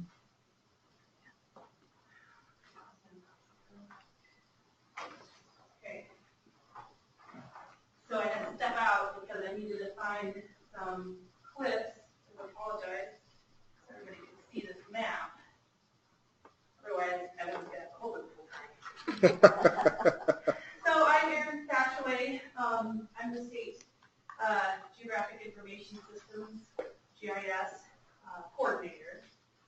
And so for those of you that aren't really familiar with GIS yet, it's mapping. And what I'm here to talk to you guys about today is just kind of start the conversation about the real-time Cometic network and what you have a link to through your agenda is a white paper that was written by the state of Utah. And so basically, the state of Utah started this adventure about 12 to 14 years ago. And it first started out in their transportation department and eventually made its way to their HRC, which is their state GIS department. And what a real-time Cometic network does is it allows for the use of GPS technology in areas where you might not be able to get a signal. And so basically, it gives you a boost. And so not getting too technical, Evan, did you want to add anything else to that? I want to try to stay very light with technology. I guess what I emphasize, what we're talking about here is survey grade mapping. So the surveyors on the ground surveying and engineering firms collecting data. That's why this often starts with transportation departments needing the most accurate possible locations. And some of the commissioners will be familiar with core stations. We've awarded grants to core stations in the past. So in some ways this ties together different core stations around the So state. a core station is a piece of hardware that the network ties to. And so this is a map of what the Utah network looks like. And so you guys can come up later. I'll leave it here. I can put it on the back table. But what we've been presented with is back in December, I got a call from my counterpart in Utah saying, could you please talk to people in Montana and have to stop calling me? And I'm like, who from Montana is calling Utah? I had no idea. And basically, there is a grassroots effort with the tribes and the surveying community to try to get a network created for the state. We already have some of the infrastructure in place, and there's a real big push to even test out a network, and that's what they were trying to do is tap onto Utah's network. And currently, Utah doesn't want to have us on their network, so we've been partnering with the Montana Department of Transportation and trying to just start the research process of what that would look like for the state and possibly hosting that network, the software piece of it, at the Montana State Library. Basically, you can think of it as the backbone for collecting really good GIS and survey information for Montana. It saves, for instance, I've got a bunch of questions, but first of all, I've not heard the term Kemetic. Kemetic, it's a. Can you spell it for me? K-I-M-E. Yeah. I-N-E-M-A-T-I-C. Yeah, thank you. Kinematic. Kinematic. Okay, so that's a term I've already don't know about. When you talk about survey grade, what does that mean? So basically, surveyors would use this. So are we to the inch or the centimeter? I mean, Sub-centimeter. sub-centimeter. Yeah. Okay, so this is, and are these little gizmos that are took and strung on cell towers? No, actually there are multiple types of standards, and we would, if we do turn on a network and have a network for the state, we would create standards for this, and basically they need to be either self-standing or they attach to a brick building or a building that is not going to move. Okay, sorry, I'm kind of a literal thinker here. I needed to see, I need pictures in my head here. Sure. Great. So what I'll tell you is the very simple concept is that a reference station, a core station, for example, is one type of reference station. But the idea of a reference station is a known fixed location on Earth. And by looking at error signals that are coming to that station, you can correct your measurements at any location in the near vicinity of that reference station. Sub-centimeter. Depending upon the actual survey equipment. Well, that's... You could be getting sub-centimeter with a mapping grade GPS receiver, for example, or with your phone, for example. But if you're a farmer driving your tractor... Yeah, I don't know the standards of that type of equipment. I don't know if you might know. But a farmer might use this, is that correct? Yes, precision grading. So today's machinery, grading machinery that the departments of transportation or road departments would utilize, precision agriculture, they can hit these networks and they can plug in the grade that they want to grade to. So it really saves a lot of time and a lot of money. And using that real-time network, they can get like very precise grading or measurements when using the machinery that can. So Mako would like this. The chamber would like this. The tribe would love this. The surveying community would love this. Utilities. So it's all come very quickly. And when I first started talking to Utah, because I know them pretty well just through some of the conferences that we attend, they actually gave me their user list, and I'm going through and trying to assign an industry to this. And when they first released their network, it was heavy surveyors, really heavy in surveying. And then it quickly switched over the past few years to be heavy in mapping. And so at first, the surveyors outweighed the mappers. Now the mappers outweigh the surveyors. And one of their biggest consumers in the state of Utah is the gas companies. So they're one of the biggest users right now. So We are in the process of researching what this could look like, learning more about the technology, working with the tribes and the Department of Transportation to help strategize and create some sort of document so we can just flush out the ideas a little more. But we just wanted to start the conversation, give you this white paper, although this white paper I think is about 10 years old, I don't think it's on it, and just kind of present it to you so that in the future we can maybe come up with a bigger and better plan. We've already, through the Montana Land Information Act grant program, we've already supported and put investment into these hardware systems throughout the state of Montana, and what the network would do is get them all talking together. So this is millions of dollars? Yes. So the way that this would work is the hardware is quite expensive. And the hardware exists throughout the state. And the tribes and Department of Transportation, local precision agriculture companies, universities, the federal government, they've already started putting these hardware into place. And there are local little systems that can be utilized right now, and they have been utilized through the Montana Land Information Act grant program. They keep coming up, a local RTK network, a local RTK network. So we're seeing what this would do is tie the whole state together. What is the role of sort of MLEAC funding in terms of sort of, instead of having sort of broadcast grants, concentrating on just this? Is that an idea which is crazy? No, I think right now we actually have a few requests for core stations in our recent grant program, and you'll see that in a few weeks. But it's not currently in our land plan for that to be a priority.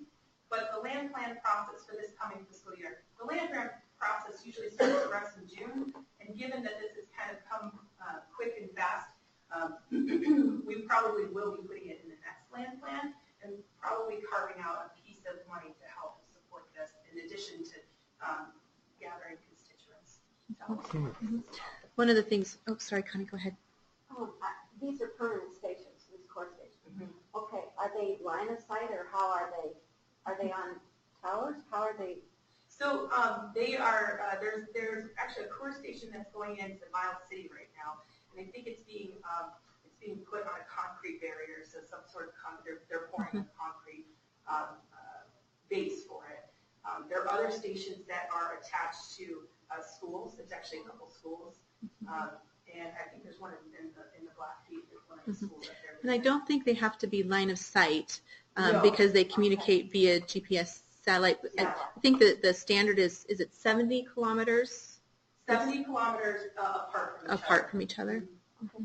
So have you included the telephone companies, Not yet. companies? Not yet. Because I think they would be really interested in that. That's a good point. Probably. All the And telecommunications. one of the things we want to do is there are, I think it has to be at least 4 reference stations within a certain area called a pod. You can turn it on.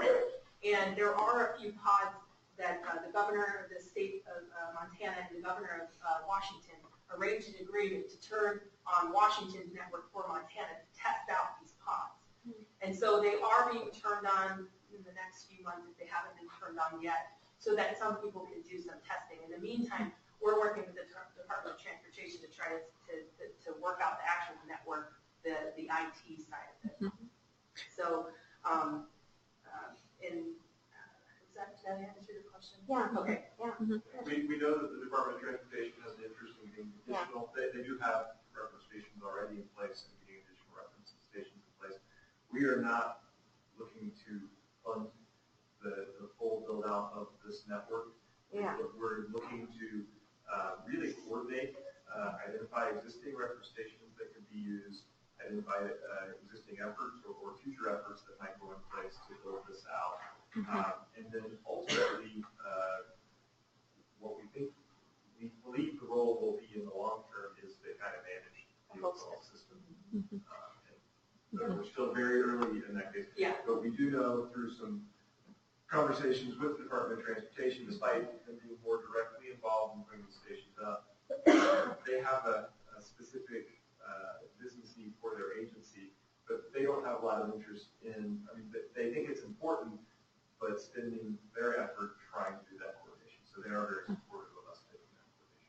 You can kind of think of it as like a backbone to collect really great information and then have that available for surveyors and mappers, whoever else might want to have access to that. It really fits in well with the Montana Land Information Act and collecting data that is up to standardization. And so it would be a network that anybody could utilize. So this, I don't mean this is an unfriendly question, but when you're in the elevator on a 3-story building, how do you explain why this is library business? Library business. Providing access to information, ready access to land information. Yeah, there are a couple of things here that we haven't gotten to yet that feed into that. One is that the Utah model is a subscription model, so real-time access, engineering firm would pay into that system. We would foresee it being something similar. That is for real-time access. What's more, that may not feel very library-ish, but the library side of this is that you're also collecting all of that information, and it's a common practice for other stations around the country to then make that available for post-processing. So, yes, as an engineering firm, I might need to have that real-time surveying accuracy when I'm doing the actual surveying, but me as a researcher up in Glacier, I might need to be able to come home and correct the locations that I've collected. And then I can access this free of charge and download that reference information. And I don't know how long they usually archive those. Okay. But I know in the past that years of history. I have a couple of questions. Did Utah, this is 12, 15 years ago when they started, did they pursue or have they pursued a public-private partnership? Yeah, I think initially it was, they had a lot of partnerships, and it was, they didn't have a subscription at first, but then all the partners backed out, and so they ended up having to have a subscription model, and it's been, and it's helped support their AGRC in land records and boundaries, which is, it's a very close correlation. A lot of the money we spend in the MLIA goes towards collecting control for the public land survey system, the digital representation of the public land survey system, which a lot of our land information is tied to. So it makes it more accurate and provides that base, and this would actually help. Having this network in place would help reduce the cost of collecting that information. If you've ever seen surveyors out in the field, they're trying to figure out where they are on the ground. They've got their station set up. When they go in, they connect to this network, they automatically go. So it eliminates, I think, at least 2.5 to 3 hours of setup, which is huge if you've ever paid a surveyor. Yeah. So like Aaron said, we're at the beginning stage of being brought into these conversations with some groups that are already thinking about investing in it. They are looking for someone to help coordinate this effort statewide. And there's a natural role for us to play in doing that coordination and ensuring that there's some type of information access that's available statewide. So the step now is to begin to put some plans in place to see what that kind of model could potentially look like. We wanted to bring this to you today to give you some background, knowing that more details in the plan would come to you in the future. Certainly thinking about how we invest future MLIA dollars to support this effort as well. Karen, you had a question? Well, I was just, my fundraising brain is going. We talked about this a little bit at breakfast, but to coordinate with anything we talk about private public partnership or whatever, it's a potential for, it's a constituency that you can start to cultivate. It doesn't give you a reason to do it, but it just needs to be mapped with that kind of thinking in mind too. So, I think that's not too Bruce was it whispering right, the same thing in my ear. When it was in our lap in December, I was like, ooh.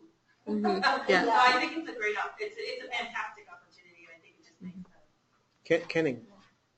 So I believe another application of this in agriculture is precision application of pesticides in fertilizers. Yeah. Right? Yeah. So I think that's a very good thing. Yeah. How many people are involved? How many people are on land survey crews in Montana now? How many registered land surveyors do we have in the state? Yeah, I mean, this report, the white paper says Utah reduced its number of survey crews from 20 to 4. How many crews do we have? I would have to look into that. The only survey crews that I know that work for the state is through the Department of Transportation. Those are the main survey crews that I know of and they do a lot of tracking out. We could find out through I think there are about 25 people in transportation who have a job application surveyor. We're not trying to. No, in fact, I think they have more time to do other things, and what it would do is enable private surveying companies to have more work. This is kind of like the pre-processing of the survey world. Yes. Yes. What department is running? AGRC, which is their geographic, their geographic reference center. So it's similar to what we do. Yeah, I think the big opportunities here are certainly just helping the state with spatial data collection. And that's going to be a net benefit for the spatial data infrastructure. The cost savings across the state, but also there's a huge opportunity here to continue to build the relationship with the state survey, increasing those ties between GIS and survey. I think it goes well beyond surveying too. That's why I think we want to make the blinders way wide, because there's a huge move with what's called building information management and GIS. The elevator pitch is kind of appropriate because you can't get a GPS signal inside very well, but they're running automated in the construction industry. They're running automated machines that are run by this level of precision, so that they don't have to bring as many surveyors out in the operation of building a building. So there's a huge implications of it. The other thing is talking maybe to our legislative our representatives at the federal level, because this year the MLA grants, there's a lot of core station applications. Whether they all get funded, I don't know, but that there's often that kind of partnership with the Native American tribes, and sometimes maybe potential for federal funding, because we have such a strong Native American community in Montana. Do you know where the tribes are getting their fund? Is it federal grants? I'm not familiar with where they're getting their funding. I think through MTT, some of the tribes receive funding. They're helping put up some of the core stations. One of the things that we want to try to get a handle on, because this is coming so quickly, is doing a geographic analysis of where the current stations are, so we don't duplicate anything, because this could be it could be a very expensive duplication. So we want to get a better understanding of where they are, and then make a prioritized list based on partnerships and the need, and start to just fill in the areas that are empty. Well, this is exciting. Yeah, and one of the other things that I just want to point out is for public safety, if you, I think it's at the back of the white paper, they can place temporary GPS trackers in areas of avalanche zones, landslide areas, bridges. So if that were to move, it could be an automated message to help provide the public with a quick information to not go into a certain area or even close a road down. So it's pretty unique in what it can do. It's fun. It gives me goosebumps.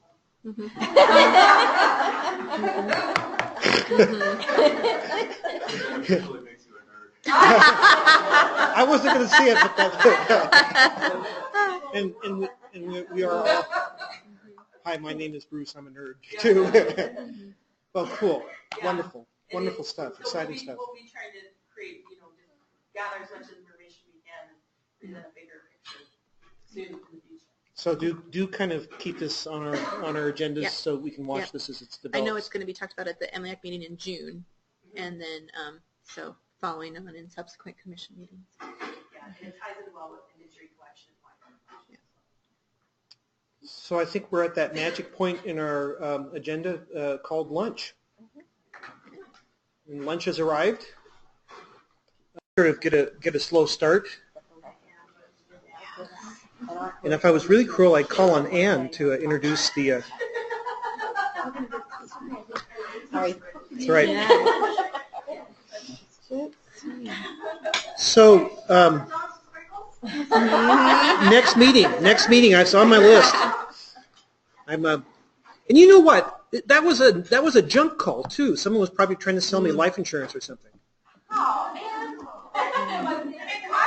It cost me sprinkle donuts. I made note of that. Yeah. Let's see, Ken went off too. I said he has to bring the fruit, so we'll have the donuts and the. There you go. So my friend Dave Strayton used to buy a dozen donuts. It was called a Baker's Dozen Donuts from Dunkin' Donuts, which gave you 13 donuts. Mm-hmm. And he liked the jelly-filled donuts, which are, like just this major sort of chunks. Mm-hmm. And then he would get that in a 6-pack of Schlitz and sip.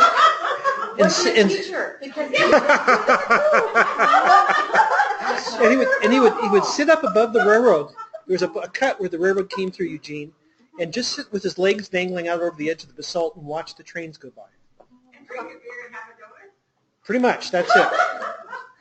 Quite a combination. I really can't imagine, actually. Yeah. Wow. Those were younger, bolder times for sure for all of us. Mm-hmm. Thank you for lunch. That was very, very, very nice. It's good to have a little lunch. So let's talk about commission bylaws, the update. So we're getting ready to act on adopting or not a new set of bylaws for the commissions that really are largely new because they spell out, moving to my page, they spell out things about election of officers and clarify a few other things and sort of reorder a set of bylaws that hadn't been reordered for some time. Whenever we added something to the bylaws, we just tacked it on at the bottom. So this is an attempt to make sense of that. We discussed this at our last meeting. Is there any further discussion about this before we vote on it?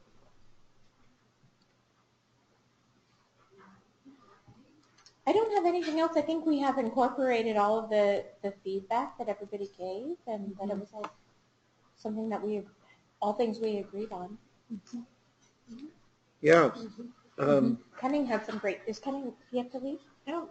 He didn't think so. He had some great feedback, and I saw that. Here they go. It's all included. He was the only one I wondered if we had included what he wanted. Kenning, we were talking about bylaws. And we had gone back and included all of the feedback from the last meeting, and you had some really good feedback from the last meeting on bylaws. And trying to go back in the brain and figure out what it was. But did you, in the new iteration, did you see what you wanted to see change?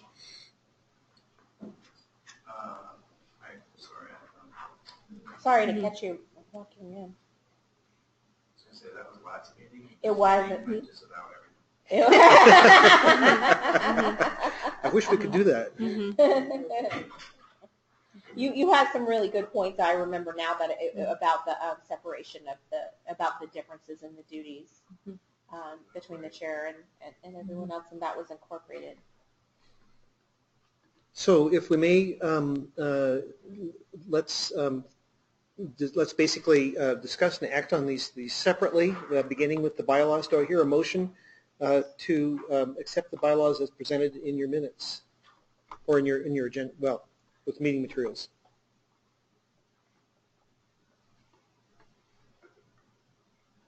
I'll make that motion.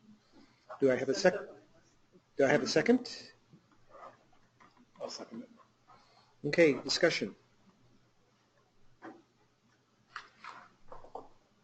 think you have to take the bylaws and the guidance maybe hand in hand, even though we know that the guidance might be, is it an action item? Mm-hmm. Yeah, so we've separated out sort of the job description-ish kind of stuff from the bylaws. And I think that's important to do, right? To make sure that we can be more in the weed with guidance they can be more personalized than they can be with the bylaw. I agree. I like the idea of being able to review them. Hearing no further discussion, all those in favor of accepting the motion to accept the bylaws as presented? Aye. Opposed? Abstentions? That motion passes. Turn to then the description of the chair and commission duties. Just for the purpose of getting this on the bringing it up for discussion, do we hear a motion to accept this as presented, the guidelines? I move to accept the guidelines as presented. And a second? Second. Thank you. So discussion. I think we got a lot of suggestions from many commission members, and this has been significantly revised since when it was first presented. Have we been faithful to your suggestions? I like number 11, under the chair's duties. I think that's in everybody's job description. Exactly. Spoken as a seasoned administrator. Yes. Any other discussion regarding the guidelines? All those in favor accepting the guidelines as presented? Aye. Aye. Opposed? Abstentions? Motion passes. Thank you very much. Okay, commission goals and objectives. So the one action we need from the commission is approval of a May special meeting date. We typically have a May teleconference meeting to approve the Montana Land Information Act grant awards. Those are awards that are made every spring upon the recommendation of the Land Information Advisory Council. And according to administrative rule, those grants need to be approved by May 15th. And so we often will have a spring teleconference in order to make that final approval. At this meeting, we would also ask the commission to take action on a recommendation on how to use the remaining LSTA funds, as we talked about earlier in the meeting. Bruce sent an email out, and I want to make sure we talk about this on the record, suggesting a meeting date that accommodates a very, very tight window that we have to work around different staff schedules and commission schedules. So the proposal is the afternoon of May 8th at 2 p.m. This would be a go-to meeting that we would set up. I would anticipate that the meeting would last no more than an hour to take those two actions. So my hope is that we can take action to approve that as an official meeting time for those two items of business. And are we available at that time? I will make sure that Ann and I are available from Washington, D.C. Okay. And the NAC is happening before that date? Is it? Okay, I just didn't see that on the calendar. The NAC is happening on that date. Yeah. Okay. Okay. So before our Yes. meeting. Yes. All right. I asked that exact same question. What? Yeah. So, Very fast turnaround. Yeah. so I have a question about that NAC meeting. Do you anticipate that that will be a NAC meeting that is largely a face-to-face meeting? No, it will be go-to meeting. I know, but I think we are intentionally kind of keeping it short and sweet, and they're just focusing on the LSTA FY18 and the recommendations to you on that, and then this OCOC. I understand that, I understand the reasons, but I would like to stay on the record that I think that these teleconferences are not significantly advancing the purpose and duty in enhancing the success of the NAC. I think it's a mistake. And I actually will agree that face-to-face meetings are critical. That was one of the areas in the budget that cut. I get it. Yeah. Yeah. But I am actually going to strongly encourage the NAC to return to the face-to-face. I think that has been lost, unfortunately, over time. And I agree that the conversations are so much richer than face-to-face. The commission is purposefully basically giving this difficult decision about these extra monies to the NAC, and basically trusting that the advice that we get from them will be the best possible advice, kind of carefully balancing all the nuances and pros and cons and stuff. And I just don't believe that as a state we're particularly skilled at making that happen over the phone. There's too few cues in terms of what people are really thinking. I can say, that's a really good idea, and I'm now shaking my head no, and you see that, but if it was over the telephone, people don't see that, and all the other more subtle things as human beings that we've learned to do. So anyhow, I'm quite concerned about that. Now I'll shut up. But no, I get it. Honestly, I had originally planned this to be a face-to-face meeting for the whole day kind of thing, but when this came up, in order to meet the timeline that we had, I had to shorten the meeting. I don't want to ask people from that city to drive that far for a 2 or 3 hour meeting. They could always discuss it in the morning, and then that could be reported out to the commission in the afternoon while the NAC continued to meet. Doesn't actually have to finish as long as our business, they're able to provide advice to us in time for our meeting. Right, but I'm the chair of the NAC, how am I going to be at the NAC meeting chairing it and at the commission meeting? You'd have to trust your commissioner, a member of the NAC, to take and faithfully report out the process. Can you run the go-to meetings for the commission as well? Well, I know people on staff who could run the go-to meeting. He said, looking at Marlis. Yeah, so anyhow. I agree with you. I don't want to turn to that. I'm going to ask you to humor me for this one. Absolutely. I will always humor you whenever you ask. But. And I think our next NAC meeting is a retreat. I Yeah. have to come because we're going to go in depth. I have another crazy idea.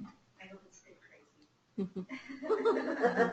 And the NAC retreat is June or July? August. Is it August 1st? I'm not trusting my memory. It's August 14th.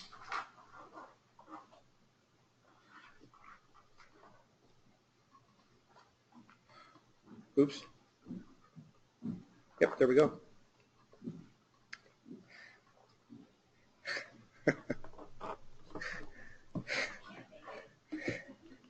We'll talk.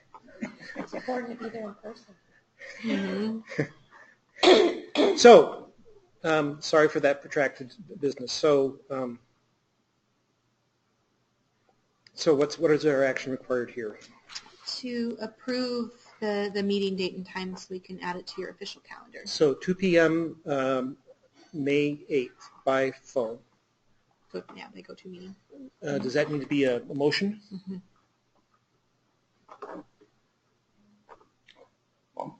I'll make it. In a second. All in favor? Aye. Aye. Opposed? Abstain? Okay. Thank you. Regular meeting on June 13th is still in place. It's still in place, exactly. Okay. So do you want to kind of talk about some of these other bullet points, or have we already covered them? Sure. I continue to bring to you the reporting matrix. I would like to still continue to have conversations with some of you that I haven't had to have conversations with. After the last commission meeting, I sort of spent some time thinking about what we are asking of the commission when we're talking about what we are reporting. And I think first and foremost, we want as staff to feel like you as commissioners have the kind of information that is necessary and helpful for you as you're making policy and budget decisions, and making sure that the kinds of information that we're reporting to you allow you to do that job. We as managers have different kinds of reporting needs to help us think about the priorities for the work of the staff. Staff have reporting needs to help inform them about the impact of their work and new opportunities and changes to their work. So we sort of think about this as a funnel, and we've asked several times in different ways for feedback about what that kind of reporting is. And kind of occurred to me that asking in this kind of group probably wasn't the best setting to try to get that feedback, because what each of you might want to know might be just a little bit different. It's a matter of challenging us to help you understand what you might not know, and that might be a difficult conversation to have in this kind of setting.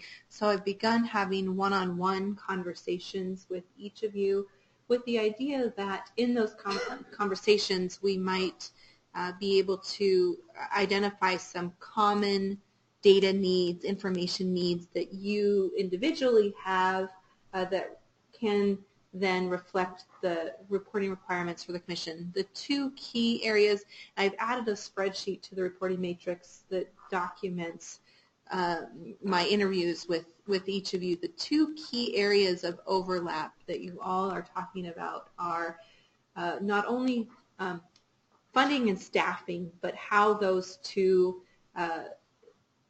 reporting elements tie together. So how are we using our staff to support different projects? How are we using our budget to support our different work?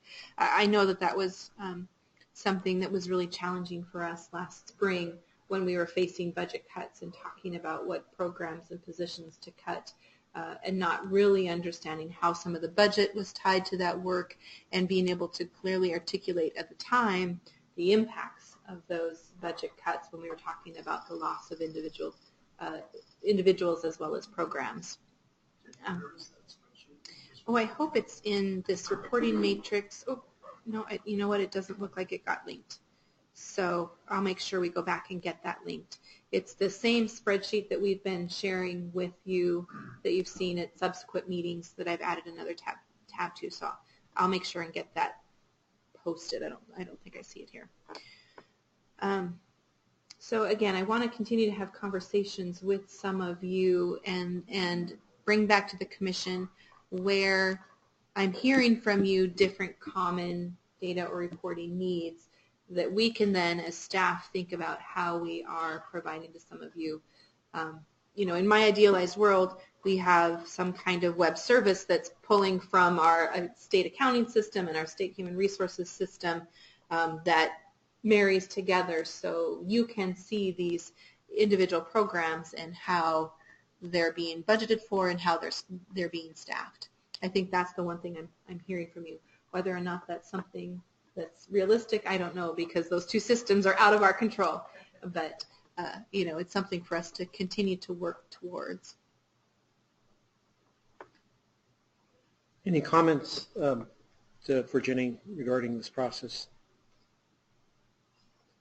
I'm happy that you're taking it out of the commission work group that we had, because I just didn't know how to add to that conversation, and it was frustrating when we would meet, and I was like, I don't know what kind of reporting we need. Yeah, exactly right, and I think that's why it's hard to have that conversation as a group, but individually, I've been able to zero in. So, Erin, maybe at this conference, I'll corner you, and we can have some conversations. And I know I haven't had a chance to visit with Connie yet either. So, good. I think that one of the things that makes a great organization is that it has a great culture. And culture is sort of a sloppy word to kind of look at kind of the whole gestalt, all the interactions and the morale and enough resources and the kind of attitude people bring to work, and whether they're optimistic or pessimistic, that's how they treat each other. I think that's all hard kind of stuff to know, but to the extent it's possible, where there are ways that the commission can take and enhance your ability to take and foster a really positive culture at the state library. I think anything that sort of touches that is something that's probably something we need to know about. Mm-hmm. And so what that means to me specifically is usually exact numbers of widgets and stuff isn't very important, but if people are starting to kind of recover from the difficult fiscal times that we had last year, that to me is very important news to hear. I'm not sure exactly how that gets encapsulated, but those are the kind of things that means I don't have to worry about that as much as I have been. Yeah, that's a good point. So it looks to me like we meet again tomorrow at 9:30 in the Tamarack room, which is... The Tamarack room is out where the vendor area is. There's a series of conference rooms right there, and I think the Tamarack room is one of those. And our thought was at that meeting, conversations is to sort of talk in more detail about the two initiatives we have, the foundation initiative and then the public information initiative. I think it'll be exciting for us to remind the group that a year ago when we had that conversation, it was really just beginning to brainstorm the idea of forming this nonprofit and listening to their concerns. And now to be able to go back to them a year later and talk about the steps that we've made will be really, really exciting. And certainly a year ago, none of us anticipated the budget challenges that we were about to begin to face. But to be able to say to them that we're facing those challenges, and one of the outcomes of that is this really concerted effort to talk about the essential nature of the work that we do, and these are the concrete steps that we're taking to address those concerns. And just allow people to ask questions and express their opinions. Yeah. It's a little shorter session than we've had in past years. It's only an hour, so. And then next week, I'm going to try to attend at least one of the meetings at the GEO conference in Helena. I assume, Ken, are you going to the Big Sky GeoCon? Yeah. Good. So we might want to sort of coordinate some of that. I wasn't going to attend bunches of it, but I'm going to attend whatever I'm told by staff to attend. And maybe you should. I really am looking for guidance. Yep. Seriously. And then Anne and you are going to D.C. and Kenning, are you going to D.C. as well? You're not. We will be joined by John Finn and Lisa Mecklenburg-Jackson from the Library Association, and then Ann Eubank from MSU, the Department of Education. Oh, good. Will be there. I think that's our contingent this year.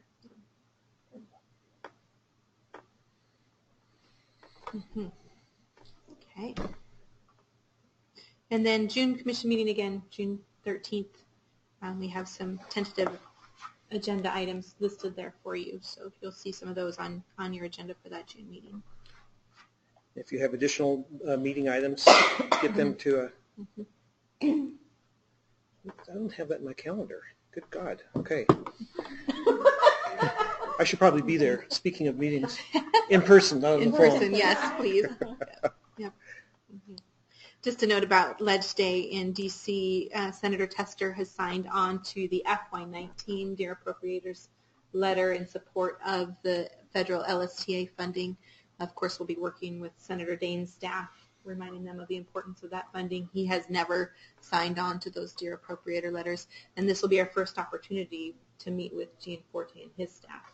Did Danes give a reason why he didn't sign on last year? We usually get some just feedback about how they like to take a wait-and-see approach, is what the comments generally are. So they waited. What are they We'll have a chance to ask them this time. Find out. Yeah. And we also have your performance appraisal in June. So good.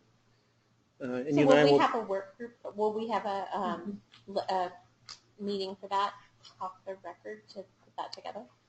If it gets does it get discussed at the June meeting or at the August meeting? Usually at the June meeting, what our process has been is I will, in an executive session, report on my accomplishments towards the objectives I set out for this year, and then we set goals for the next year at that meeting. That sounds good. And you and I will work together before that on preparing that. That sounds good. Yeah. I will be available to you. Great. Any other business or announcements? I have an exciting announcement. Lovely. Mm-hmm. It's been a very difficult year in the State Library. And so the commission felt like Marlis did a fantastic job this year of holding the library together, getting through the day-to-day crises and a lot of sadness and hard times. And so she was nominated as the Outstanding Support Staff for the Montana Library Association, and so she will receive that award on Friday night. It was really fantastic. Yeah, thank you very much. This is really terrific. Thank you. Anything else for the good of the country here? I think on the EVP process or the new thing, if that would be inventory. that new thing. That new thing. I like that. There's a way to keep us abreast of that. The next meeting then will be in June. You bet. But a lot of things might transpire before that. You bet. You might be doing many different tasks by then. By then, exactly. We'll do. We can update you too in the May teleconference. Yep. Where we're at. What we know. That would be first submission right around. Sure. Right around then, exactly. That's easy. Yeah. Yep. Good. Thank you. Any other announcements or business before the commission?